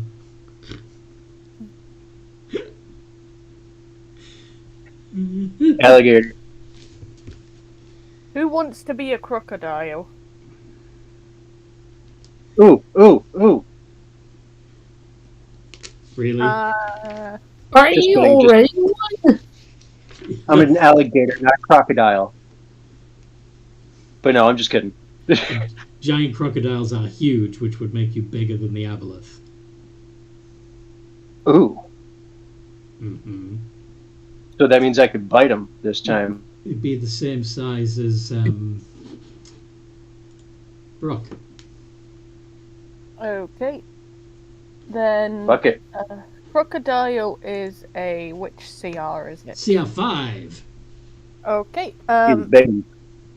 Mooney jumps in. Bonus action wild shapes into polar bear because it turns out they can swim.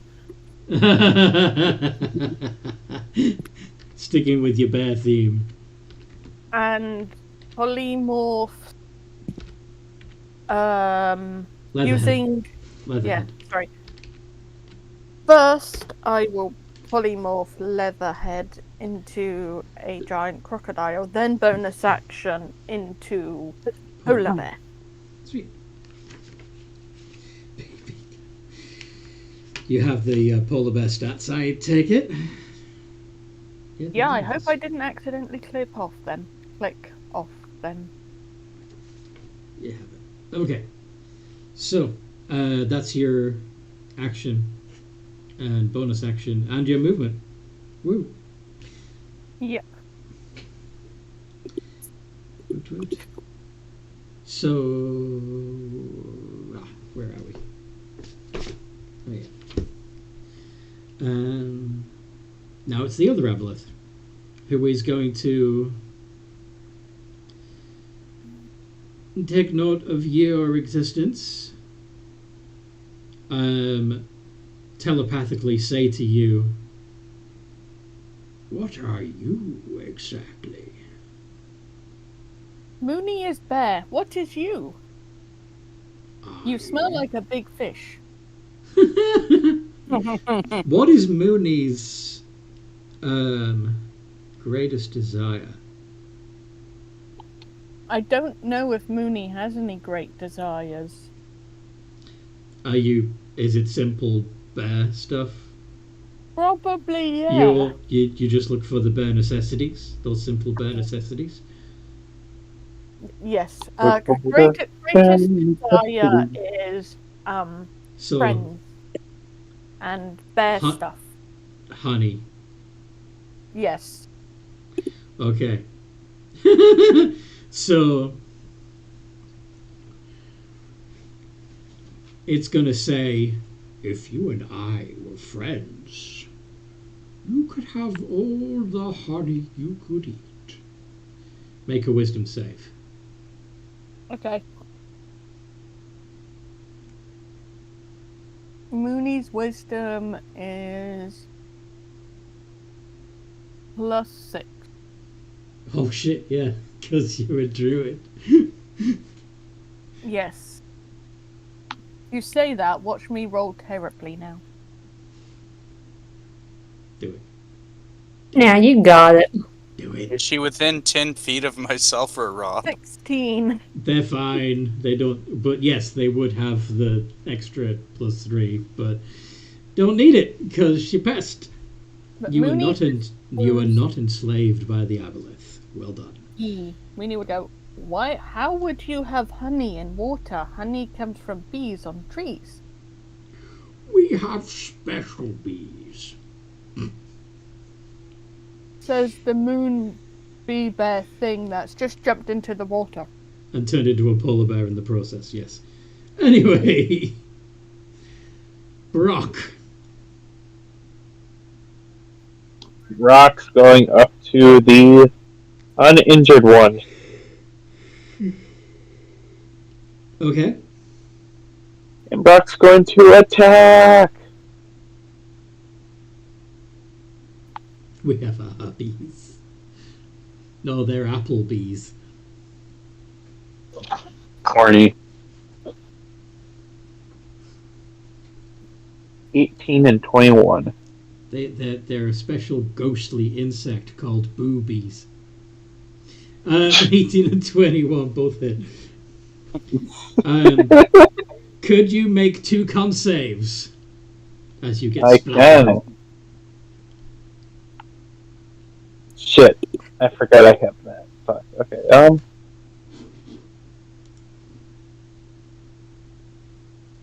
Your con save is a +6. Yeah, but it's at disadvantage. What? It's one of the downsides of my artifact.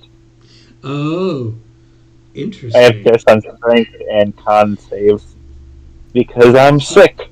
So you suddenly discover that you can't breathe air, but how much damage do you do? 40. Nice. Oh. Okay. And bonus action, I'm going to second wind. Okay. Regain some HP. Heal. Alright. 18. Still can't breathe. Yeah. He sits down. Submerging yourself in the process? Yeah, because he has no other way of submerging himself. You can breathe the water just fine. Okay. Frostwalker!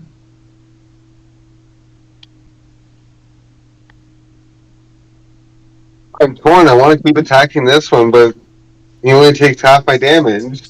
Mm-hmm. So do you want How to does he? What? How does he look? That one's also pretty bloody. She's got this. Okay, I'll leave her to it, and I'll go after Brock. So I can be close, but we're done fighting, so I can cure him. Yeah, the one that Brock is attacking does have fairy fire on it, so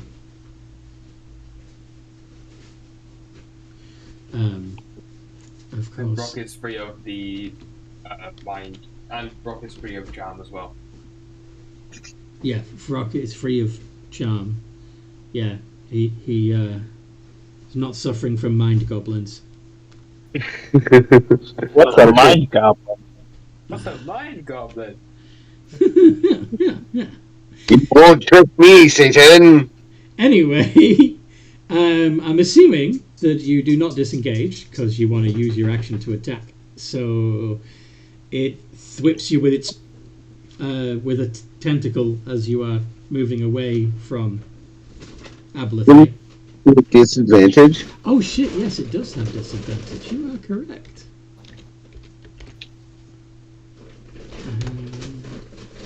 12 doesn't hit you, does it? No. No. Okay. And then you go over to the other one. Make your attack with advantage. Fucking crit. Oh. Oh. Alright, so...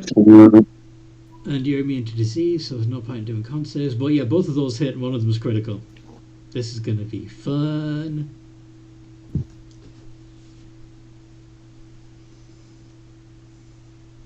And then I'll go ahead and add in a level 2 Divine Smite on that second attack. Thank you. Alright.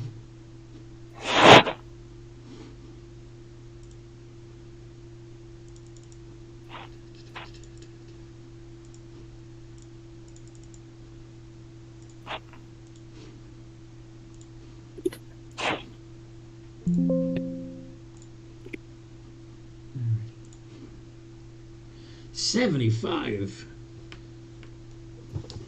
Yowza. Okay. So, any particular way you'd like to finish it off?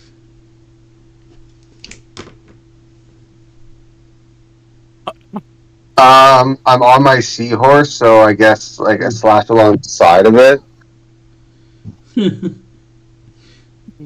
You want to cleave it in two from above as you ride past? Yeah. Okay. Sweet.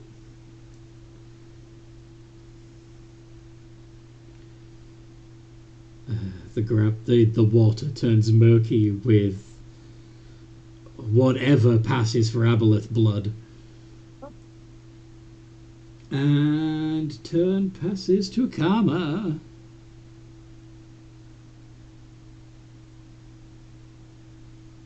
So there are two left. The one that everyone has disadvantage on except for Violet. And then what's the other one doing? The other one is in melee with you and Elizabeth.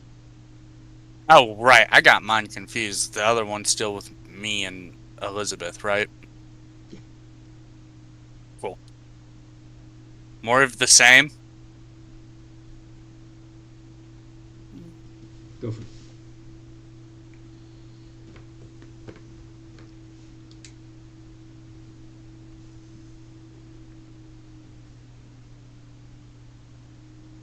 So, attacking, yes? Yes.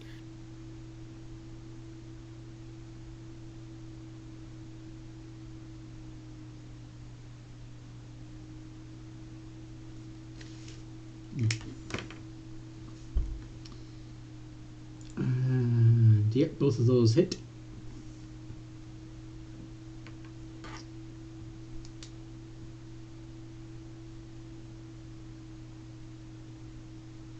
And I'll put a level 1 smite on both.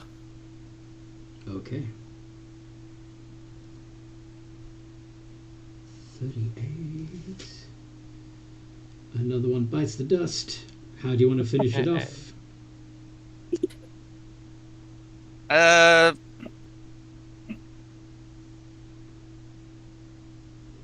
don't know. I've never really been big on the how do you end it moment. Do you want to... Okay. Would you prefer to stab it repeatedly or thrust your sword into its cranium, channeling all of your willpower and determination and just make it explode with radiant energy? Let's go with the second one. So yes, you end up with calamari, and again, water full of dark, inky blood. And 2 down. Total. Hello. Total. Total time. That's total. That's total. That's total. That's total. A total shall do something very cool. And that thing that total shall do that is very cool is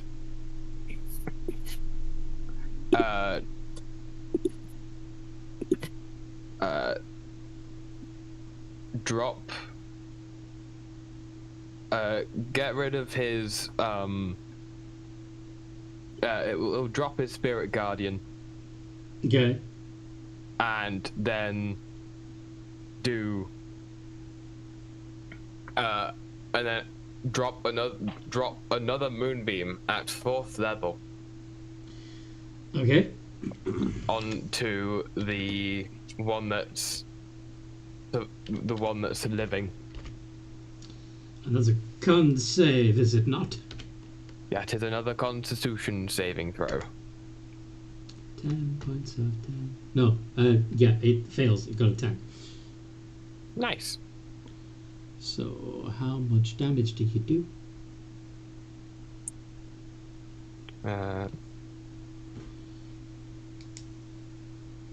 For the 10, and I will move my other moonbeam, so it's on that one as well. If it's not already. 20.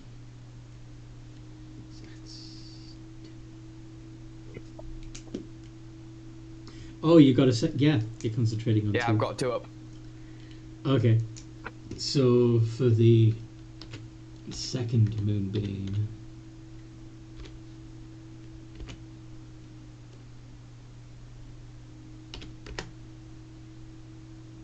also fails. Nice.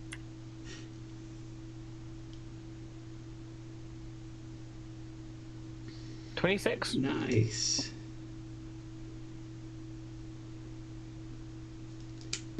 Okay.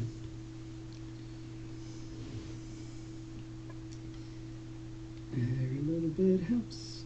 That Aboleth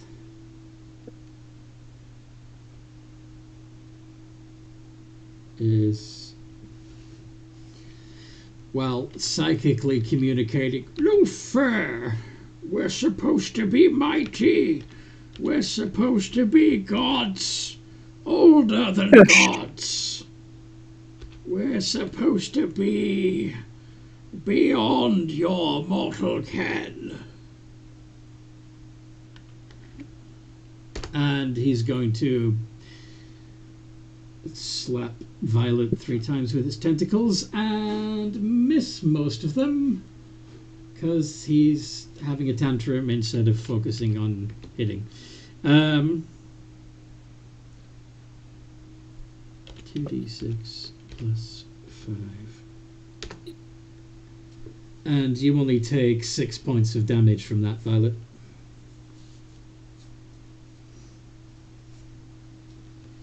And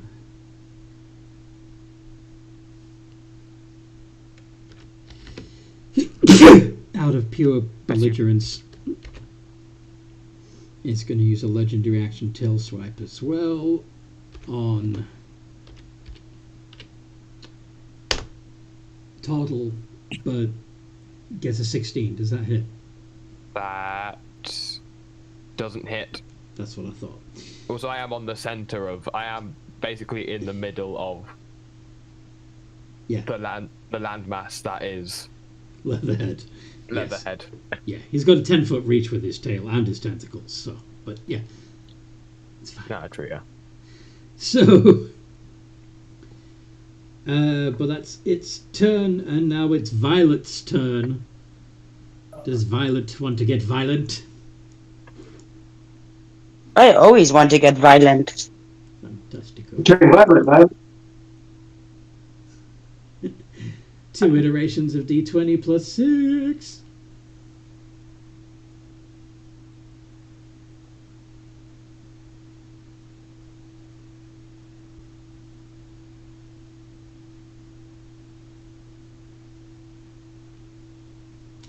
both of those hit. Could you make a couple of con saves again? Like I showed you how to before.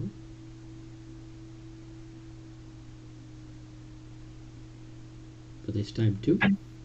I make 2 con saves. 2 con saves. So exclamation RR space 2 space D20 plus 6, if you please.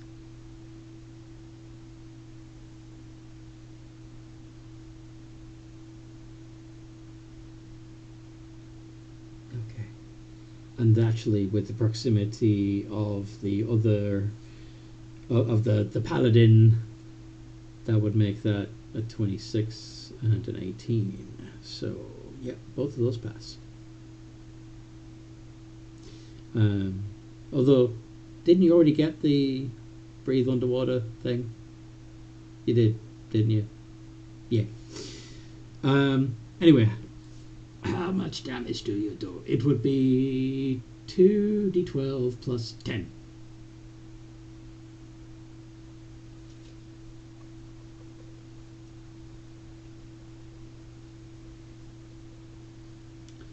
Nice.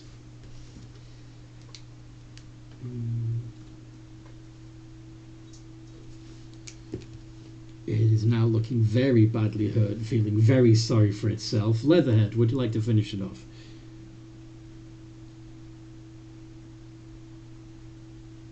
Given that you are now a giant fucking crocodile. Yeah, I'm gonna bite the fuck out of it. You do still have disadvantage on... sorry, no, you don't have disadvantage on hitting it, but it's got resistance to the damage. But shouldn't matter at this point. Go ahead and make 2 attacks. One with your teethers and one with your tail.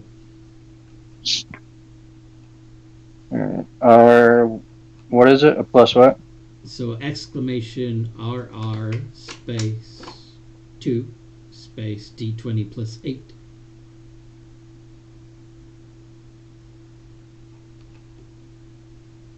And that's a fucking crit. Yes, it is. So that is 6d10 and 2d8 plus 10.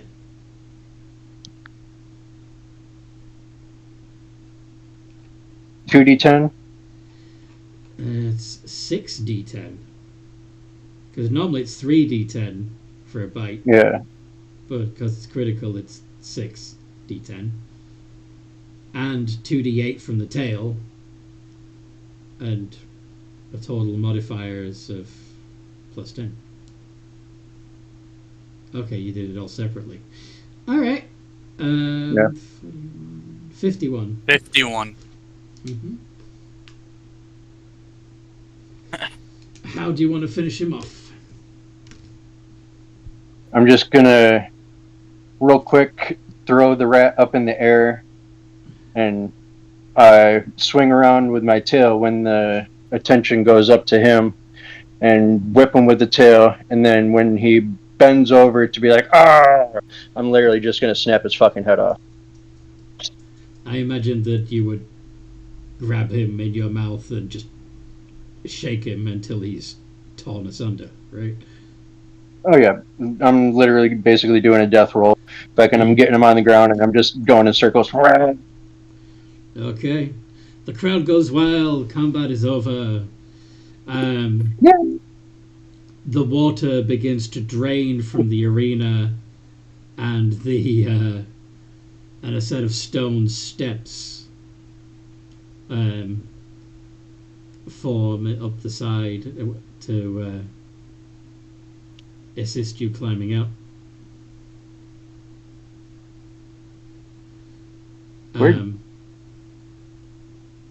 Uni swims onto the crocodile. Go ahead. Hop on.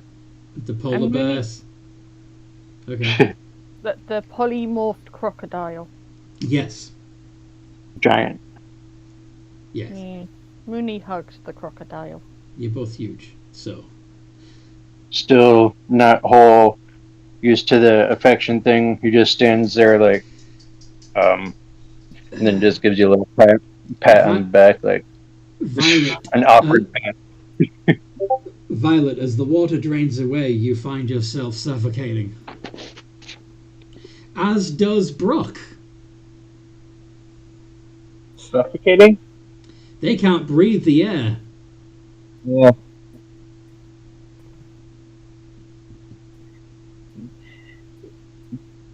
Brock's gasping like, what? Why? No! Air!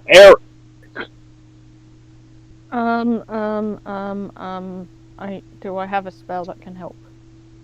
Depends. I think I have dispel magic. It's not a spell. I don't think this is magic. Paladins, do you guys know what's going on? Okay. I would, after like realizing that we are getting the not getting the mucus disease where they are. Mm-hmm. So you're going to use 5 points of your lay on hands to remove the disease? Yeah. Okay. And is Karma or Elizabeth going to do the same for Brooke? Sure. I was gonna say sure, but try to push him back into the water as I'm doing it just for fun. Which one of you is doing it? I'll heal him. Okay. So,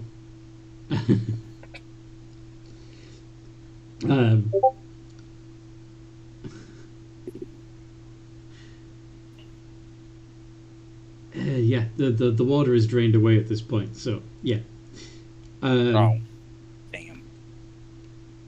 So, the disease that causes you to only breathe underwater has been removed from both Violet and Brock. Brock falls to his knees, like catching his breath, but he's got like not tears, but like yeah, I guess they're called tears down his eyes, but not from pain, but the shock. Mm-hmm. Yeah. If you suddenly find you can't breathe, that is, yeah, I don't blame your eyes watering. Yeah, I know. I experienced it the other day, and the same thing happened to me, where the eyes. So cool. He's like, thank you. Mooney trots over and gives him a hug because he looks like he's panicking.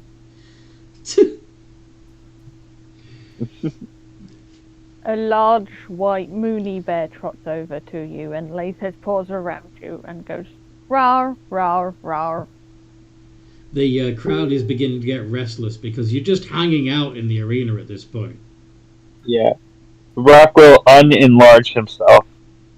And it's like, we should get out of here.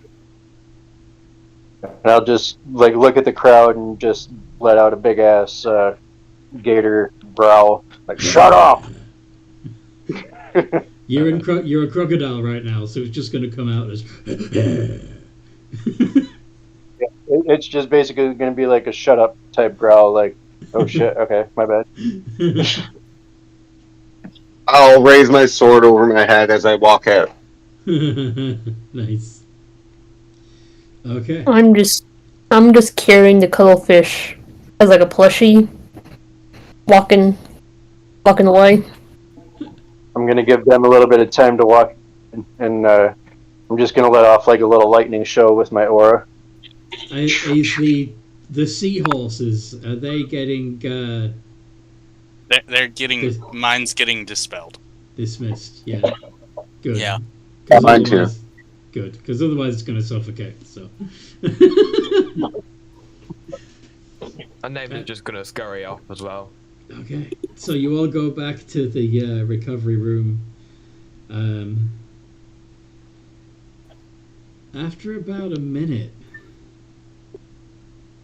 Violet starts to look kind of pale and slimy. Are you okay?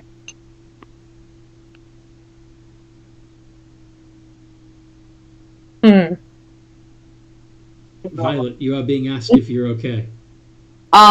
Yes, but I'm wondering if I took 8 damage and 6 damage and 13, or if I'm confusing it was a 13 halved to 6. The 13 was halved to 6. Okay, so no 13? No 13. Okay, yeah, I'm good. Okay. Other than a big too. So they said, hey, I'm good. Even though you can see the musculature underneath her skin right now. You don't look the best. Yeah, I'm gonna use healing word on you. How many hit points does she get back from healing word? Let me see. It's a +5. Or wait. I'm always okay, she says. What am I rolling for healing word? It's not on my. A healing sheet. word is a D4 plus your spell casting modifier. D4. So for leather, D4 +5. yeah, it's a D4 +5. Brock shrugs. If they say they're okay, they're okay. I mean, why would they lie to us? Violet, you regain 6 hit points, but you still, and you've, actually, wait, no, you don't. You don't regain 6 hit points. The spell goes off, but you don't feel any better. The injuries that you've taken don't heal at all. Mooney is going to go look for cleric. There is the... There is Total. Total. Yes. Maybe detect magic? Is it some kind of magic that I could detect? Like, what the fuck is going on? Are you casting detect magic? I want to. Are you? I Yeah, think fuck this it. might be more of a disease thing other than magic. Right. Oh. So, if it is a disease Okay. thing, what do you do? I cured the heart disease, didn't I? Or did it only count one? You cured one disease. Would it be history or survival to try and remember what abilities a aberrants will have? Do an arcana. Okay. Give me. Yeah. Okay. So yes, the aboleth has a mucus cloud, and that can cause a disease that lasts a few hours. That makes it so you can only breathe underwater. But far more insidious is the disease they carry in their tentacles, which doesn't seem to have an effect to begin with. But after about a minute, a creature's skin can become translucent and slimy. They can't regain hit points unless they're underwater. And for every 10 minutes that they are not kept moist, they take damage as if from an acid burn. Unless you have some way of removing the disease, of course. Like 5 points of lay on hands. Like 5 points of lay on hands. Yeah. I related to the party. Yeah, I'm already doing lay on hands. Okay, so your violet skin returns to normal. It's no longer see-through and slimy. And the slightly fishy smell goes away as well. The question is, does she try to punch me? When you touch her? Yeah. I don't know, Violet. Would Violet punch Karma when he touches you and makes your slimy skin turn back to normal? He did touch you. I suppose it depends on where he touches you, doesn't it? Stop making it sound dirty. I mean, if you So wrong. If you So grabbed wrong. her ass,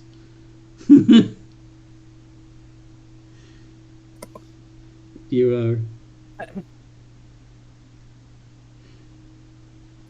You guys need a second alone, or?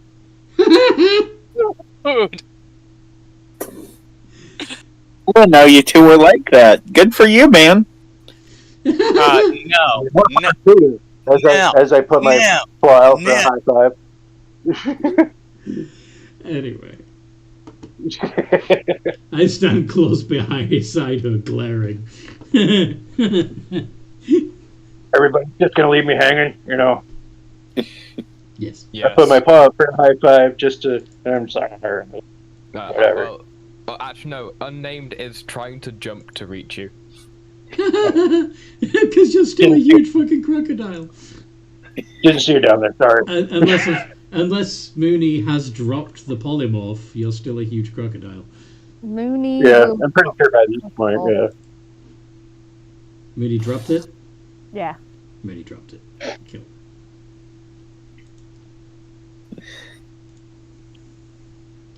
So, We start walking with a little kissy.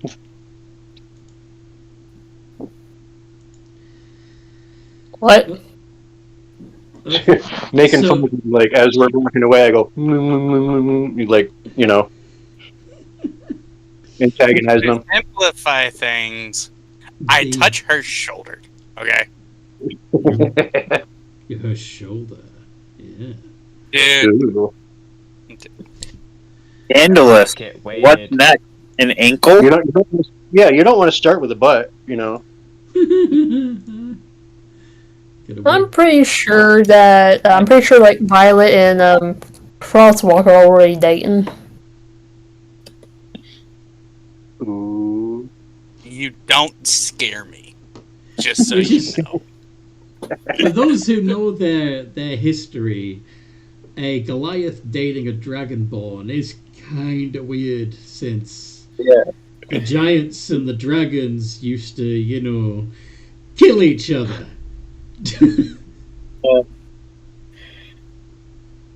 Rock looks gobble-smacked at the mere thought of a Goliath dating a Dragonborn. Like, what? That's a thing?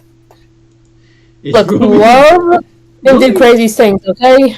Romeo and Juliet did not end well. Just saying. Okay, yes, I'm just taking the general point of they were rival families that literally constantly tried to kill each other. Yes.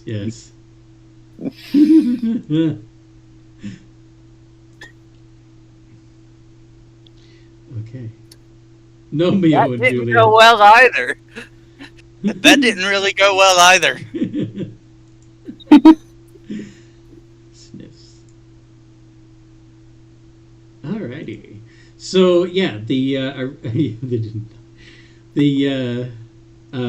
arena clerics are going to restore all your hit points and spell slots, just like before, as if you got a full long rest.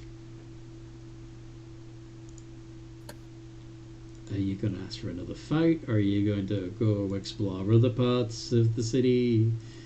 What do you want to do? I think we should explore.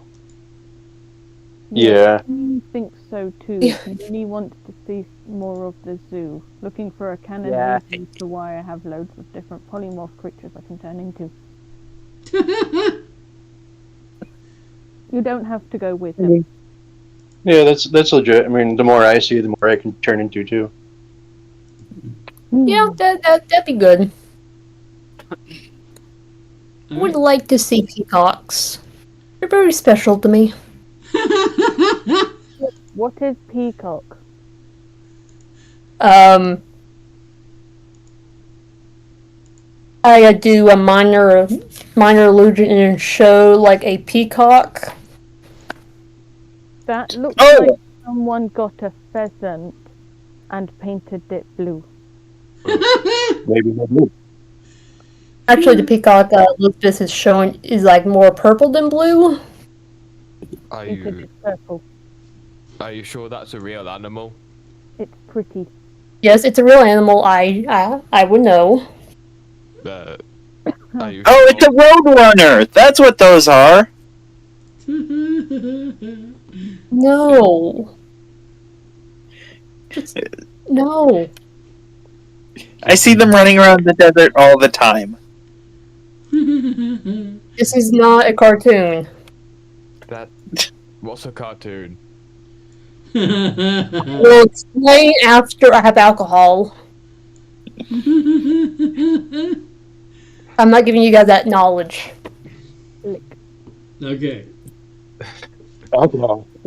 So, you head out of the arena. The fight promoter looks disappointed that he can't put you in another fight because the crowd have been greatly entertained. But he hands you all your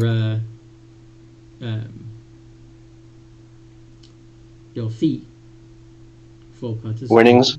Your winnings. Payment.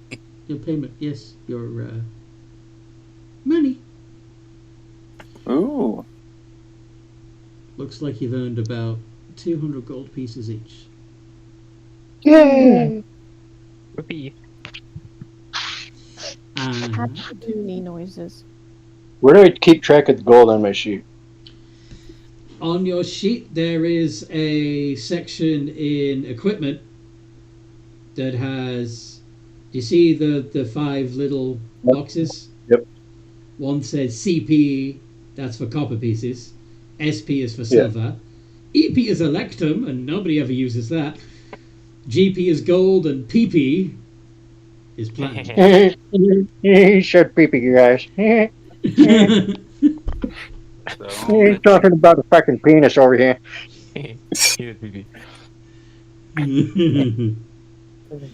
Alright. If you want to keep it simple, 200 gold is about 20 platinum. So. Yeah, it's 10 per. Yeah. Except for electum, there's a different calculation with electum.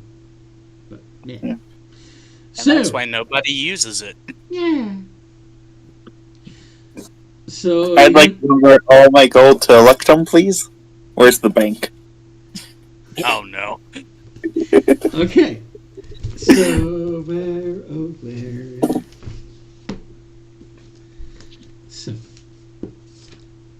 the electrum. No, I'm kidding. I'm kidding. No, too late.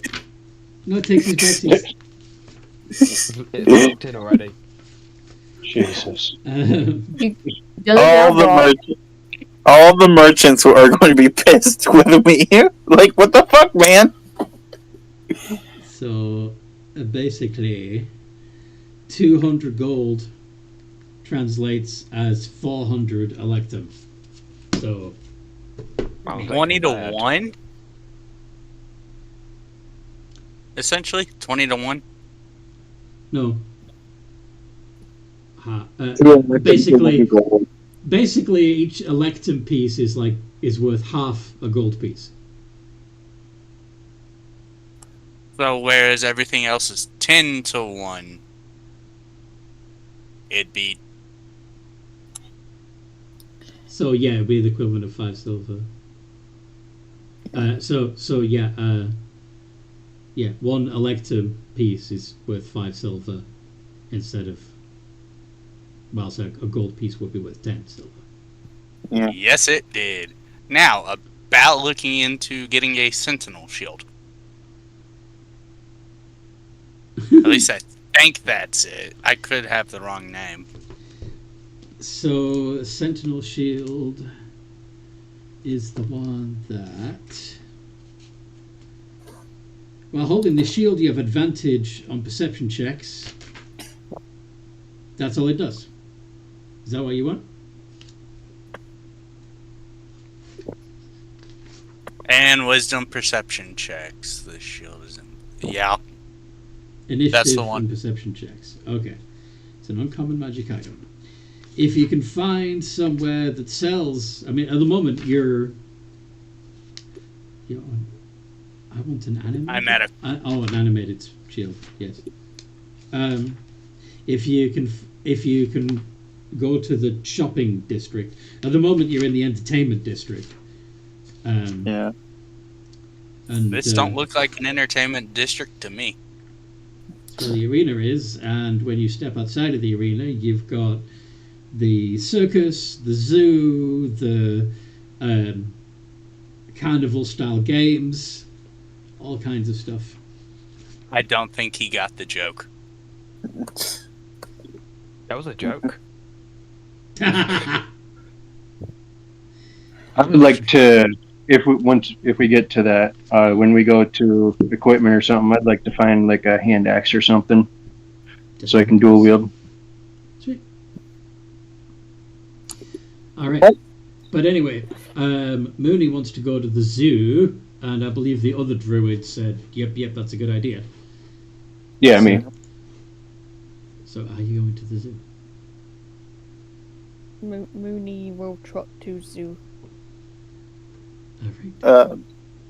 Brock's going to I'm not pull gonna Karma to the side. Ow. Brock's gonna what now? Pull Karma to the side. Okay. Hey, Karma, you made yourself like that.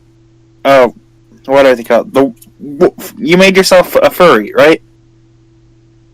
I'm gonna walk away. Hey, I need your help. He doesn't know what a werewolf is called. No, but I think, Brock, what you're trying to ask is, bite me. No, he wants to ask how. He wants to learn that ability, but he's not intelligent, so he's asking Karma to teach him. But he goes about it by asking, "Hey, you made yourself a furry, right?" And that pisses Karma off, and he essentially gets the middle finger, and Karma walks away. He looks around like, "What did I do?"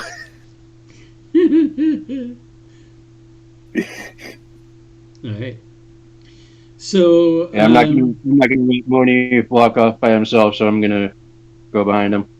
Yeah, unnamed will be on rat form, and if it's so allowed, sitting on Mooney's back. Okay. He is allowed. Mooney will gladly trot with you on his back. He has a saddle and everything. Cool.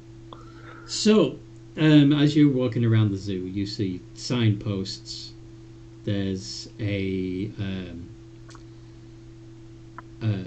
birds of prey display. There's a reptile house you can visit. There's a sign that just says proto dragons. There's all kinds of stuff. Reptiles. Insect zoo. There's an aquarium. There's, what do you want to see? Reptiles? You want to go to the reptile house? Mooney like the sound of reptiles. Okay. I want to see all my brethren. Okay. So, the most when you go to the reptile house, the most impressive reptile you see there is a giant snapping turtle. Ooh. That could be fun. Why is it trapped in there? Because people are assholes. Yeah. Yeah. It's in Tomb of Annihilation. They put us on display for their own entertainment and profit off us. Some of these are people who took on form of animal and like being looked at.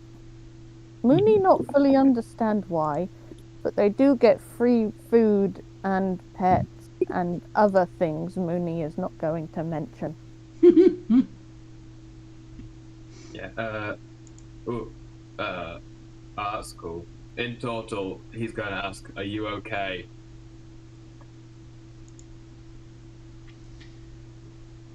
Goes full wolf form and runs off. The snapping turtle looks at him quizzically, but says nothing. Okay. Wish I had speak with animals. Mooney has speak with animals. Are you going to? Mooney casts speak with animals.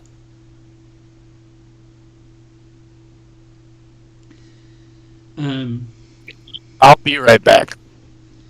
Okay. What do you say to the snapping turtle? Hello there, Mr. Snapping Turtle. My friend here points to unnamed. Is wondering if you are okay. I'm fine. I'm wondering too. Yeah, do you... yeah, they're using... At the moment, she's talking to the turtle in turtle, so you don't understand. Yeah. They are wondering if you are okay. Are you okay? Yeah, I'm fine. Why? They think because you're in a cage that you might be sad. No, I'm fine. He's alive. But don't you miss your freedom? You don't understand the conversation. Mooney Yeah, I know. translates. He says he's fine. He says he's got an easy life. Okay. I'm not here to judge.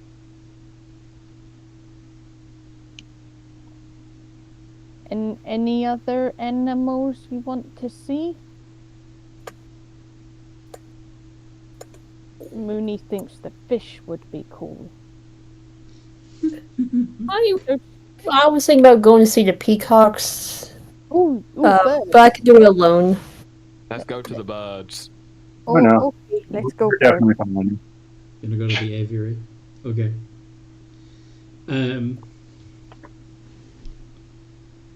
So there's all kinds of different birds in the aviary. You see everything from tiny coloured sparrows and things, woodpeckers, birds of paradise, the peacock, all the way up to things like the giant eagle. That be Big Bird. Big Bird. Mooney like Big Bird. Are there any of the pretty ones that were there? That Elizabeth? Yeah, there's peacocks and birds of paradise and lyrebirds and other pretty bird things.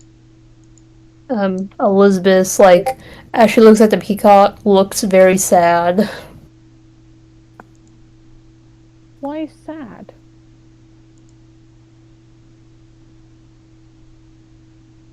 They remind me of my fiance. Oh yeah, there's ravens.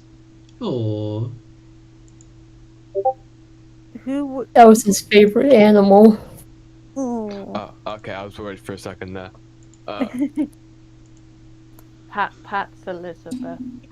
We listen and we don't judge. Ooh, there's also bloodhawks. Those are fun. Ooh. Oh, and axe everything all beaks. Ooh, axe beaks sound cool. Yeah, those are birds. Those are birds big enough to ride, and they actually have, like, their beak looks like a fucking axe head. They're mental. I feel like imagine a chocobo that can hit you with its face. I imagine they'd be like fighting each other and attacking the cage and stuff. Might be. Although these ones are chill at the moment. Well, if you ever feel sad, we are here to talk. We are here to talk to. You saying that to Elizabeth? Yeah, to Elizabeth. Yeah. What was that? I blanked out. If you ever feel sad, we are here to talk to. Thank you. Do you guys want to see? Yeah, that's the reason why I want to like leave this place to get back to him. Oh.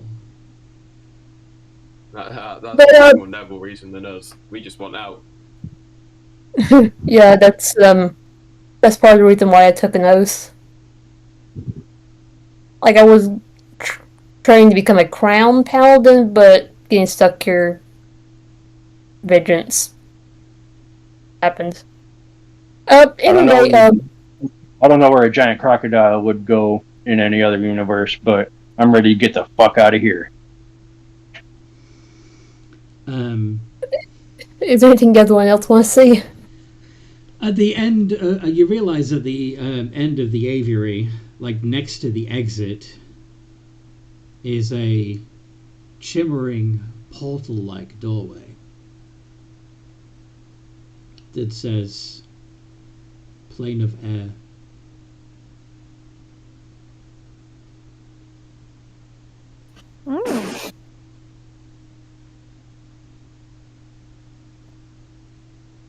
I have a feeling that that place does not have ground. If it's anything like the plane of fire, then I don't imagine it's the most fun to be. Mooney thinks we should visit the different planes as our first adventure to get stronger. We visit plane of fire, plane of air next. Let's go find others. Okay, I mean, let's go find others first, yeah. Okay. Okay.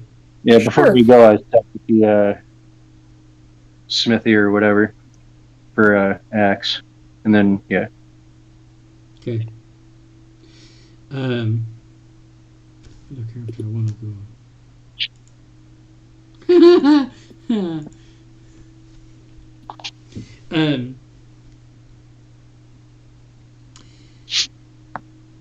So yeah, looking back at the signposts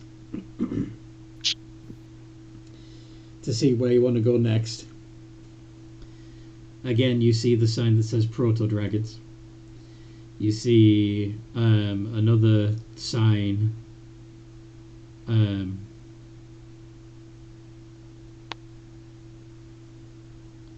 I'll take it if we get something gritty too.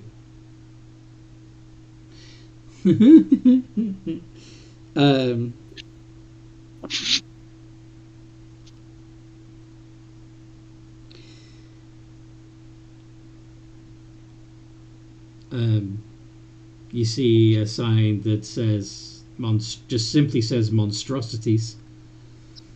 And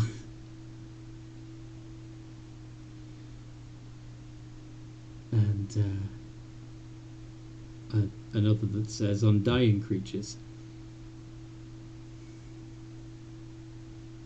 Any of those interest you? Mooney wants to see the monstrosities. Okay. Yeah, they sound cool.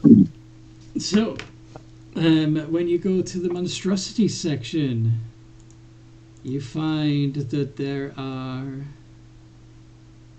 Where are we? Manticores and Hydra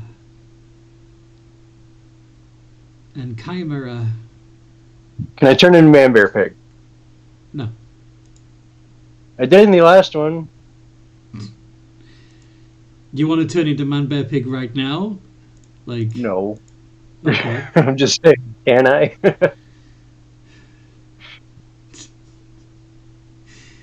If you can find a just Man Bear knowing Pig. the ability would be there, you know. But yeah, there are Hydra, there are Aboleths, there are Chimera, there are Dryda, there's Banderhobs. There's an Umber Hulk in here. There's a Gorgon. Damn. Ooh. And a Catablepus. And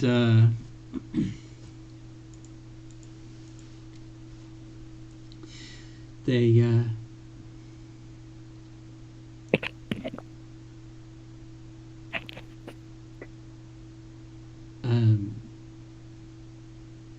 and again, once again, at the end of the hallway, before you get to the exit, you see a portal that labels. The land of magical beasts. What did I miss? There's a portal labelled the Land of Magical Beasts at the end of the monstrosity section. The monstrosity section of the zoo has things like Hydra and Grick and Chimeras and Driders. There's a Medusa in there too. And a Aboleth. And all kinds of other magically created creatures like Gorgons and Ropers and Umberhulks. Kruthix and Vanderhobs and Catoblepus, Tlinkali, Lamia, Kamadan, Giralons, yep, they're in there too. And a Basilisk and a Displacer Beast, Hook Horrors, Manticores, all kinds of cool stuff.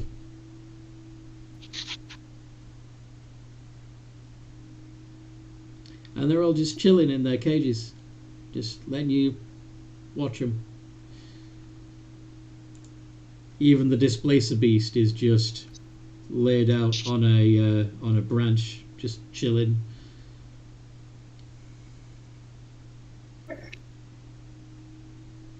Does it look like they can see us?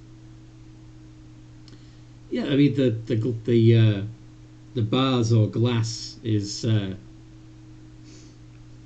translucent. They just don't seem to care.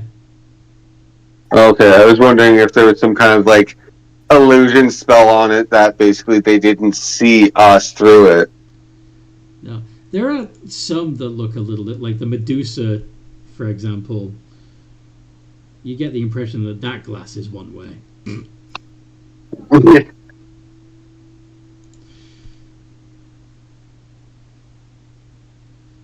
The Yeti's pretty cool too. Literally. Mooney looks at the Yeti and goes, raw. Raw. Raw. Raw. Raw. Raw. Raw. Raw. Raw. Raw. Raw. Raw, raw, raw, raw.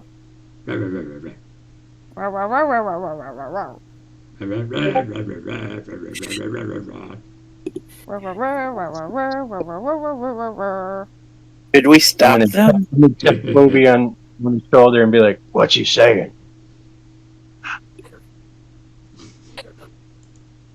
So, he is talking about his day and saying, "Rah rah, rah rah rah rah." He's sad he doesn't get more visitors. Rah rah. I think he's just saying rawr. I think he's hungry. I think we have to poop. Do y'all get paid to be in those cages?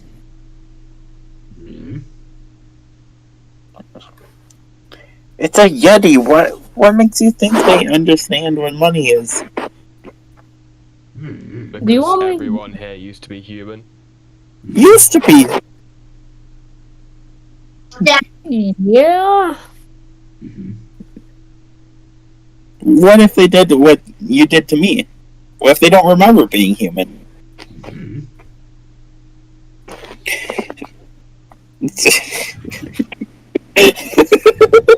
I can't hold it back. I'm going to. That's...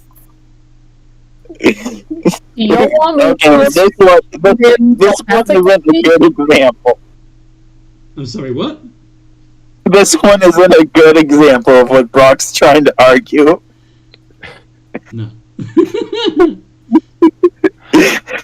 He probably picked the one thing that still remembers.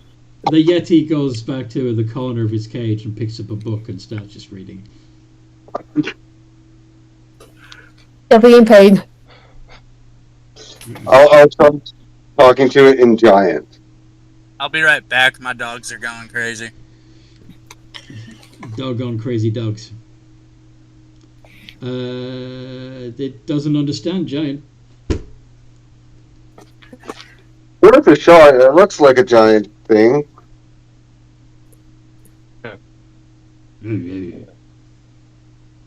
Telepathic? Telepathy? Rawr. What are you going to say to it telepathically?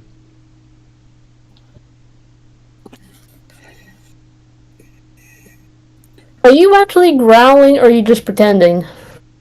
I was growling. It's fun. You should try it. It's cathartic.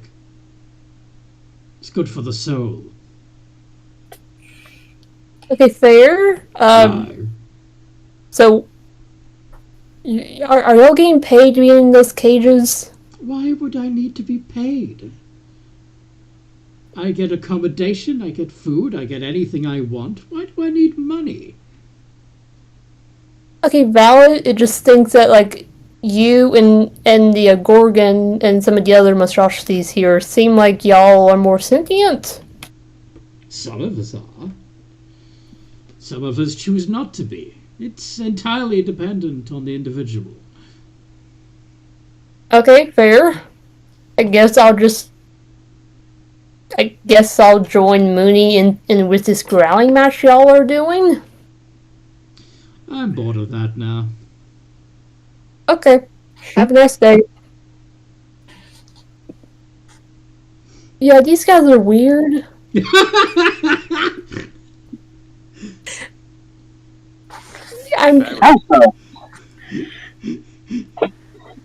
Says the woman who talks to random things in the sky. I have telepathic abilities. It just...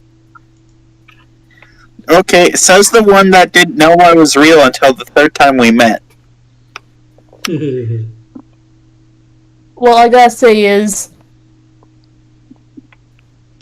Screw y'all. I'm fine. and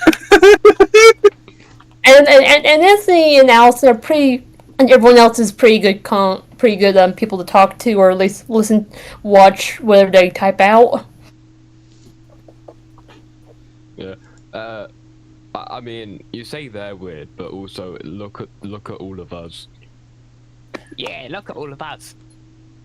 Hey, I'm perfectly normal, he says with glowing red eyes.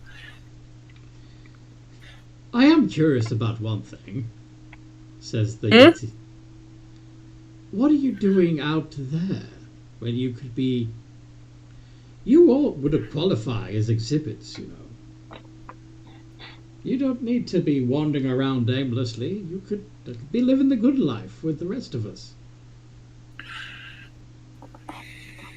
I'm just gonna shut down that conversation and just, like, turn off my telepathy.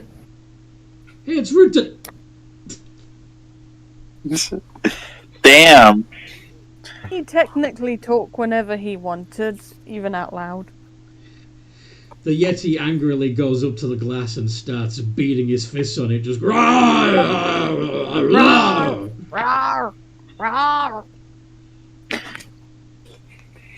This is why we're not in cages. We have more freedom. I'm in cages because we're trying to get out of this place. He turns around and presses his ass up against the glass. and squeezes out a shit.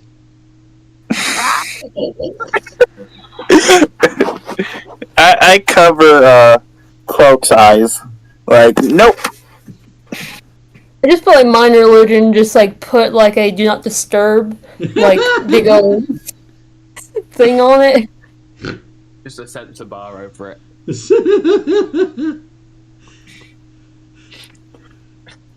So you can't see the shit smearing against the glass. Fair. That's it, hold my pack. What's Frostwalker gonna do? No. Go break through the glass and fight him. You wanna fight the Yeti? No, I'm not going to. Baiting on it because that was really offensive. Yeah, it was intended to be. Wait, aren't you from the Frostlands? Haven't you seen these guys before? Says Mooney. Yeah, as a food source. I've never seen. Really?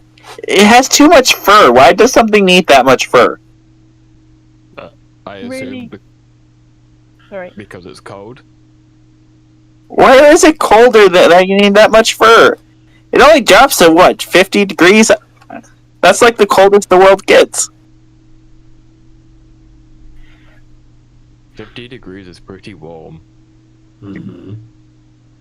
No, that's freezing. I don't know what you mean. Can someone minor illusion like a snowy mountain for me to show him what it's like? Snap fingers makes snow appear. What the fuck is that? You experience the coldest things you've ever seen, and they're falling on you and disappearing as they touch you, and it almost hurts. He shivers and he runs back like, it's the devil's work! Nothing can be that cold! No, it's Lovecraftian. And how it's not that cold? Even my winters aren't that cold! Where I live, it's like that all the time. That's all you can see. How do you survive?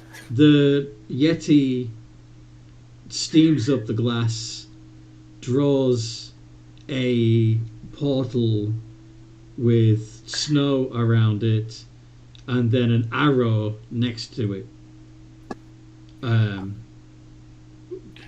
It seems to be pointing to well, those of you with a decently high insight would infer that he means there's a portal to a snowy land that way. I think he's telling us that if you want to properly experience, there's a portal that way. I think I would die the moment a breeze of that cold touched me. No! So it's confirmed. Is it Elizabeth touches her minor illusion? Is this actual snow? I say we take him to the snowy realm so he can survive for a week in where I grew up. No! No! Mooney agrees. Let's grapple him. Children had to survive for a week in the cold. Are you all gonna grab a limb of Brock and drag him to the snowlands? Yeah, I'm not going. We're okay with it. I don't want to. You don't want to? I don't like the cold. I'm a gator. You don't like the cold either, fair. I also I'd much prefer it if I stayed away from I'd much prefer I don't like when it's cold as well. Exactly! That's why Fate became a furry, so that they don't have to deal with this abomination. Karma became a furry. I am a druid, so he draws the Yeti draws another portal with a bright sun on it, pointing in a different direction. No, yes, that's what my home. That's what I'm talking about. Wait, aren't you a Goliath? No, no, he's he's half human, half ogre. He grew up in the desert. Never mind. Yeah. Yeah. He's like, yes, warm. Warm is the best place. I agree. I kind of agree with that as well. So it looks like it's 3-3 on where to go. PvP. No. Not again. Not again. No. Yeah. Who hasn't voted yet? He was so averted to anything to do with snow that it's like, I must take you there now. Who hasn't voted yet? Amanda, you break the vote. Break the boat. Vote. Amanda, You know you want to go somewhere. do you want to go to a hot place or a cold place? You know you want to go somewhere warm. Don't try You to know put it. your finger on the scale. Let her decide.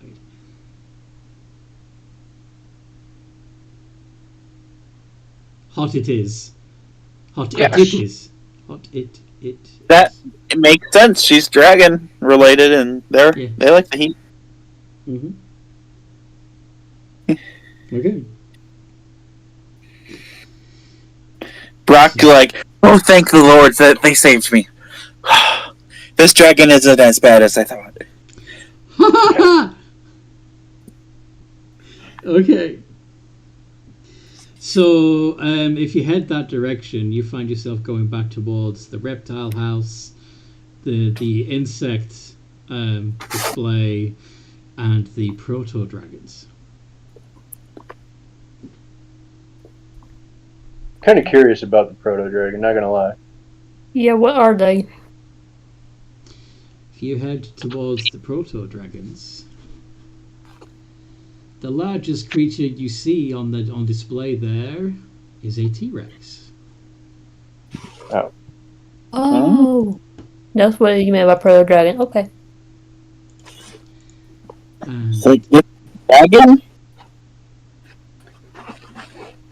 Doesn't look like one. I'm a dragon, okay? He's not a dragon. And there's also a Triceratops and a Brontosaurus and a Stegosaurus. And an Ankylosaurus. And an Ankylosaurus and an Allosaurus. And a chicken. And a Velociraptor. A Plesiosaurus. Velociraptor. Quetzalcoatlus. Yeah. Are these more lizard or feathery type of dinosaurs? They've taken different forms. Some of them are featherier than others. It's almost as if some of them look like they've never actually seen a dinosaur and are just making a best guess. So some of them That's look like valid. Jurassic Park. Yes. We're not going on the tour.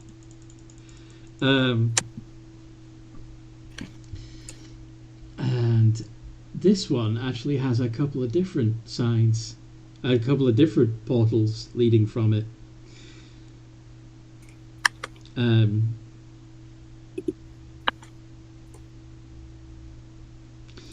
One says Dinotopia, another says Dino Riders, and a third. Take offense to that. Sorry? I take offense to that. Using us as riding obstacles. And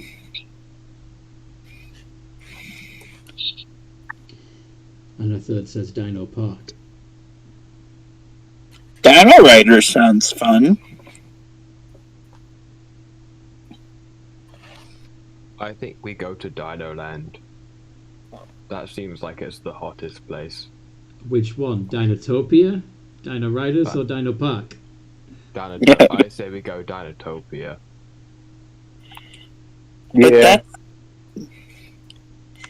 I feel like that's gonna be a place, but it's like everyone is like a dinosaur.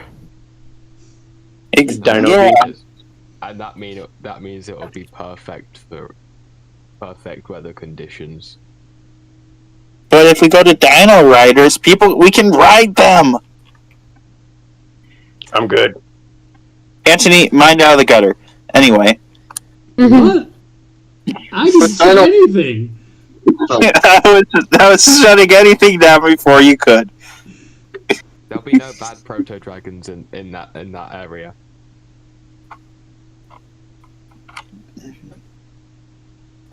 Shoot, that's a compelling argument for Brock. Dinotopia it is! Okay. But that's what Brock Pro said. That's all, folks. That's what Brock says. Now y'all can put in your vote.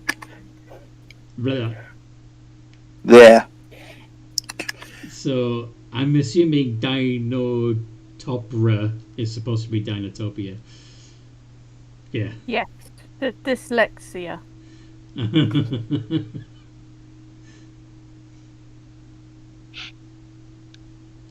So for those who haven't seen, Shan has put a little voting thing in the D&D campaigns.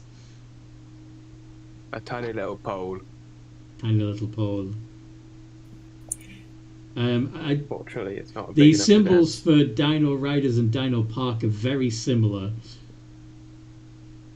Yeah, I just realised that. Let me edit that quick.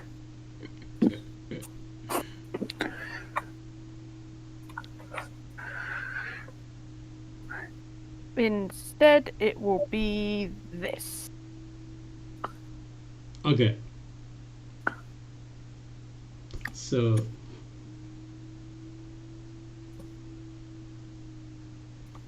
yeah, I'll assume those grins are for. Okay. Oh, wrong one. I clicked the wrong one.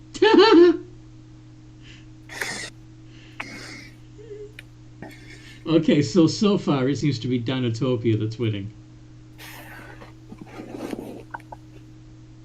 Okay. There we go. We got an extra vote than there are people. Oh, there we go. Yeah, so it's 2 for Dino Riders, 2 for Dino Park, and 4 for Dinotopia.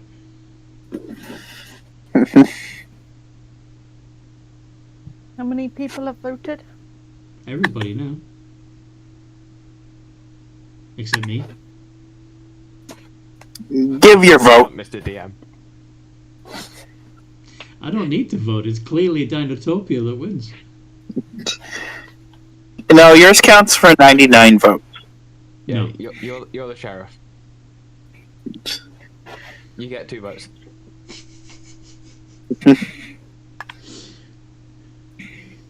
This sounds like you guys want me to vote on one of the underdogs to swing it the other way. Don't need to. I'm pretty sure Dinotopia's already won. Sorry? Yeah. Yeah. The Dino Riders and Dino... Yeah. Those two that are both variations of the grin, those are both Dino Riders.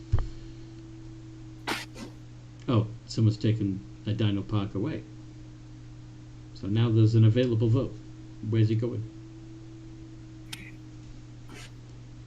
Let's see who... No, I voted. Did we all vote? We had, and then somebody's... Oh, No, I voted twice. it looks like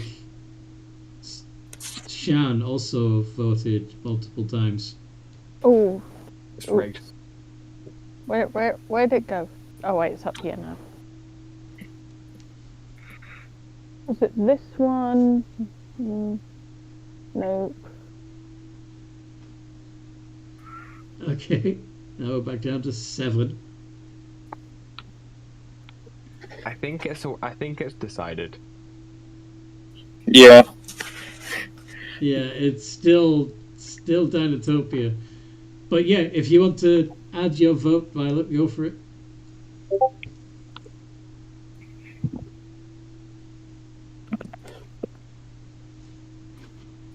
Sorry about that. Park, didn't you? Oh, okay. Karma, have you not voted yet? What was the vote? Are they going to I've been dealing with. Okay. Sorry. There's 3 portals open to you at the end of the Dino display. One that's marked Dino Riders, another that's marked Dinotopia, and the third that says Dino Park.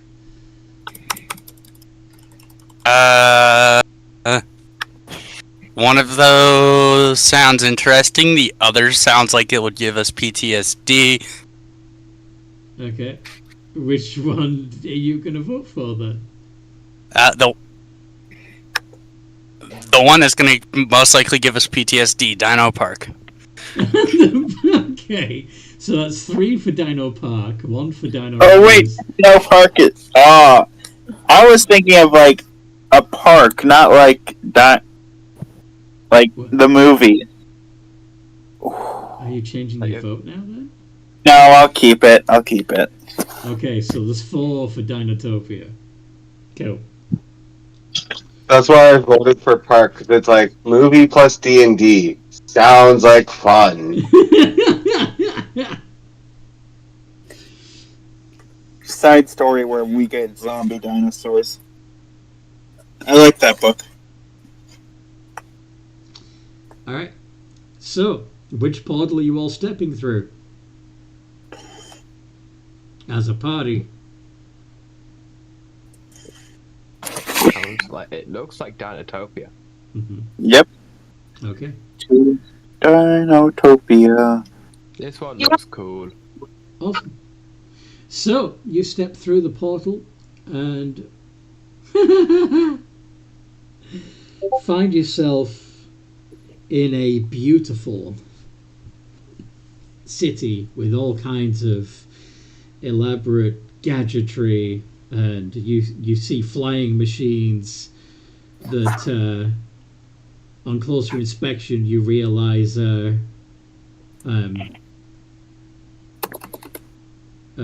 powered by flying reptiles, but the dinosaurs. Quetzalcoatlus with giant baskets full of people slung underneath them. There are triceratops rumbling around the street with packs full of goods on their sides. There are velociraptors running around with messenger bags, and people, just regular people roaming around, walking through the streets, just doing their own thing, occasionally greeting the dinosaurs and each other as if this is all normal for them. Just humans and dinosaurs living side by side in perfect harmony.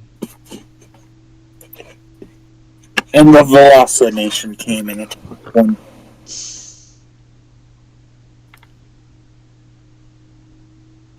I What do you assume mean? it's like more of like a tropical. Oh yeah, the weather is absolutely gorgeous. The people are mostly wearing like light cotton clothing, stuff that's very airy. This is the life. See, Foster Walker, this is the weather you gotta live in. I second that. Does it just seem to like sprawl out in the sun like an alligator would do? Just sprawl out in the sun like, ah. Mm-hmm. A giant clock tower in the center of time chimes that it's midday. Fuck! This ruins our sleep schedule. Rock says. You had a sleep schedule? Sleep? What's that? Not that you guys needed a clock, because you could see that the sun is at its maybe a highest point in the sky. Okay. One of these. Wait, have we? I don't think we've slept since we've got here. Since we've got into the plains. Have you been? Nobody's been sleeping. Yeah, you guys run 24/7. It's crazy. I haven't got a lick of sleep since y'all came. Do you want to go find an inn? I mean, out of character we've long enough, but in character I bet we're all exhausted. Well, to be fair, you have been magically been getting long rests, but yeah, you haven't actually slept. We've essentially just been given energy drinks. Yeah. Or speed. So, do you guys want to find normal inn, or do you guys want to find like one by a beach? Let's go camping. But there's a bed. I camped in the swamp for way too long. A bed would be amazing. And you can What's camp wrong with in the the block? A bed that's big enough for you. That definitely would be amazing. Yeah. Like, We in, are but in a world where people are apparently like just cool with hanging out with dinosaurs, they probably would have a bed big enough for you. he's got to go run something. So you're gonna try and find a tavern, an inn, a hotel, Oh, cool! a boarding house. Mooney sniffs for alcohol. Where there is alcohol, there is an inn All right, or a make boarding house. perception check Okay. with advantage because you are using your bare nose. Perception is advantage. Also, give me hugs. No. Hugs. Yay! I get hugs. No DM hugs too. Minus hug. No extra. Ooh, that's mean. I steal all your hugs. Ooh, what are you gonna do about it? You ain't gonna just let him take your hug. Yeah.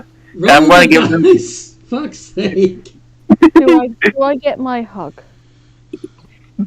If you roll. Yay! There we go. Hug now. No. Anyway, you. Hug now. Fine, hug. Let's go. Tavern. Yay. You sniff the alcohol on the air. You head to the tavern. Again, you get a. You see a mother like covering her child's eyes as the group of you approach. Viz out the way. I'm sorry? Viz out the way. Not wanting to accidentally bump into or scare the lady. And you head. I got something in my teeth. Ow. You head into the tavern. Yeah. The chap behind the bar has a fantastic set of mutton chops connecting to his handlebar moustache. Welcome, friends. I see you're from elsewhere. I assume you would like a bed for the night while you decide what form you'd like That to would be take? amazing. Yes. Excellent. I'm gonna sleep inside. And what? I'm gonna sleep inside. I'm gonna sick in the side? No, I'm gonna sleep outside. I'll be joining Leatherhead. I might join as well. Oh, well, I do have rooms with balcony accommodation if you'd prefer. Oh. But does it have direct sunlight? Oh, of course it does. Of course it does. Now, Well, you seem to be fairly. You seem to like the reptilian form. May I suggest you pick some sort of dinosaur to be while you are here? some sort of dinosaur or what? You cut out. May I suggest you pick some sort of dinosaur to be while you are here? We don't know how to do that. Oh. Oh. Can you not see I'm already closely related? Yes, but you see, people here are either people or dinosaurs, and you are neither. You, wouldn't want to disrupt this dinotopia that we have, would you? So we have to look like a dinosaur or a Person. Yes. Okay, so this is gonna throw you off then. Goes full blown dog mode. Dog? You go into a... Oh. Full beast form. That fur. Put the fur away. It's disgusting. Hurry. First, no, because then he'll contract it. Dang it.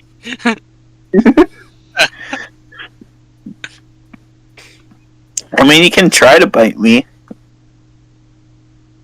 That sounded oddly sexual. No, damn it. Sir? I mean, if you want to show us how to do it, but I don't know how. Elizabeth wanted to say something. Sir, I have money. I will give you money if you let us have some rooms. Of course. Right of now. course. Yes, of course. There you go. It would be 5 gold a night. And yes, you can stay as long as you wish. Here are your keys. One for each of you. If you wouldn't mind paying up front, I would greatly appreciate it. Okay, I just dropped 40 gold in his lap, and then, also, I want a seafood style buffet, so here is another, here's 10 extra gold. I just want food. And alcohol, please. I shall bring them up to your room. Which one will you be taking? He says, gesturing to the keys, each of which are numbered. I take number 12. Very well. I'll take number 10. Okay.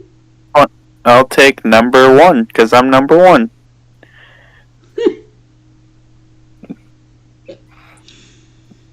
Number 1 plus 2 equals 3, which means nobody comes close. Mooney. Can Mooney share a room with someone? Why would you need to? You've got your own if you want it. I mean, he doesn't want to have a room to themselves. He won't wake up when the rest of us do. Well, he won't wake up when the rest of us do. It's been proven before. Oh, we can arrange a wake-up call. That is absolutely fine. We would rather not be responsible for the health necessities of your staff. Oh, don't worry. It's quite all right. We are used to dealing with all kinds of predators and herbivores alike. But you're still making us turn into a dinosaur or a human. I'm not making you. I'm saying that you will have a better experience here in Dinotopia if you... Sorry? Last time Mooney got woken up aggressively, Mooney chased someone down a flight of stairs and through a literal window. Yes. I don't suggest you do that while you're here. As you can see, we live in harmony between the humans and the dinosaurs. Mooney does not do surprise wake-up calls well. It wouldn't be a surprise if you know that we're doing it. Okay. Mooney will take He room. doesn't understand it that well, I don't think. Mooney will take room 2. Very well.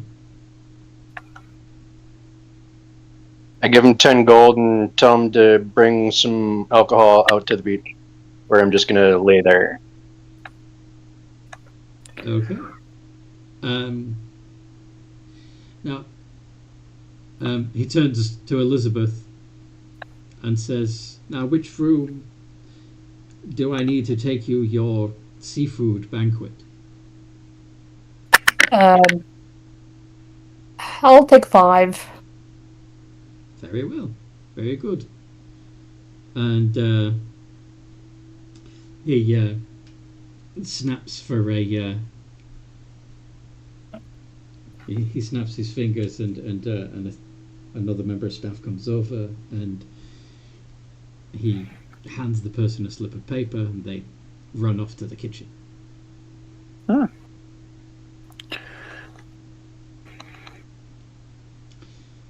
Now, if that will be all, I will. I'm available if you need anything else sent up to your rooms. Feel free to make use of the communication system that is available in each of your rooms to call down rather than have to walk up and down the hallways and stairs. But yes, while you are here, our facilities are open to you. We have bathing facilities, we have a restaurant, we have a full bar, a gymnasium, what have we? We even have grooming facilities. Biggest live animal that you have? Biggest live animal that you have that I could just eat? Okay, we will prepare you the largest creature that we have for eating. Would you like it fresh, living, or cooked in some way? No, I just want to kill it and eat it. Fresh and living. Yes. And any preference on age? Middle-aged. Middle-aged. Yes. Prime of life.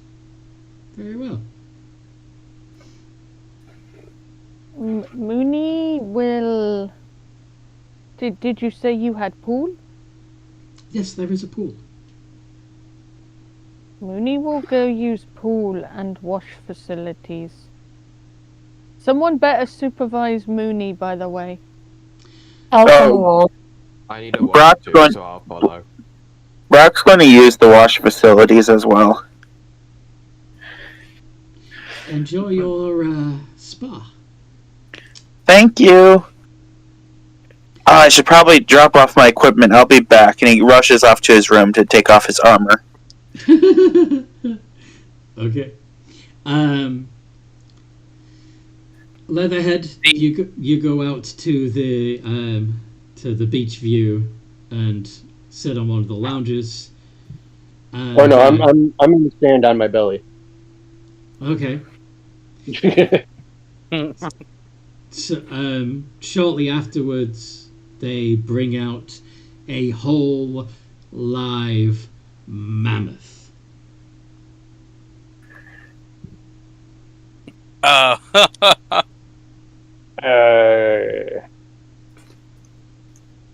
am I supposed to kill this? The person who brought it out says, "You did want the largest creature we had, yeah?"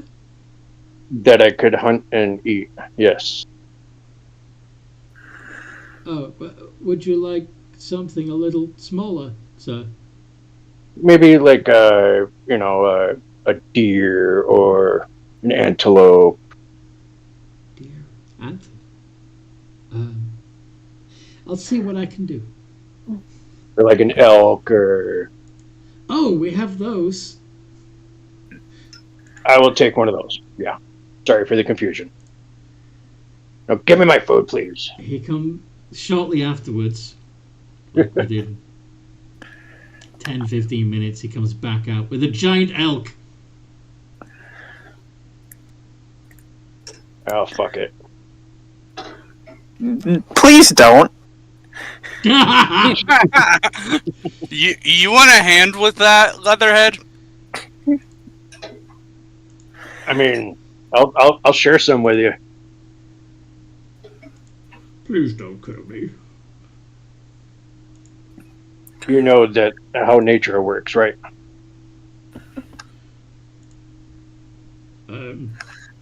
At least give me a head start, please.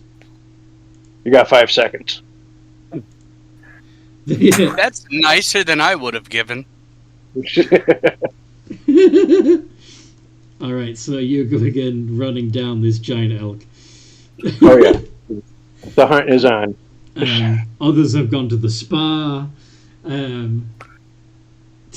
Elizabeth apparently is just up in her room eating a variety of oysters, mussels, lobster, crab.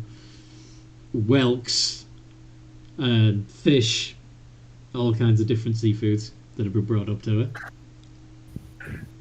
her. And She weeps tears of joy after having food for so long. And yeah, we'll put a pin in it there with you thoroughly enjoying your stay in the Pentaceratops Inn. Those of you listening, I hope you are still listening. I know there were people in there before, but I think you went away after I said that it was Theatre of the Mind. I don't know why that put you off, but it did seem to. But anyway, anyone who's still listening, please like and subscribe so you get more content like this. Join the Games and Geekery Discord server. There's a link in the description below to hang out with us and maybe join a game. And yeah, in the meantime, no matter what role you play, have a good day.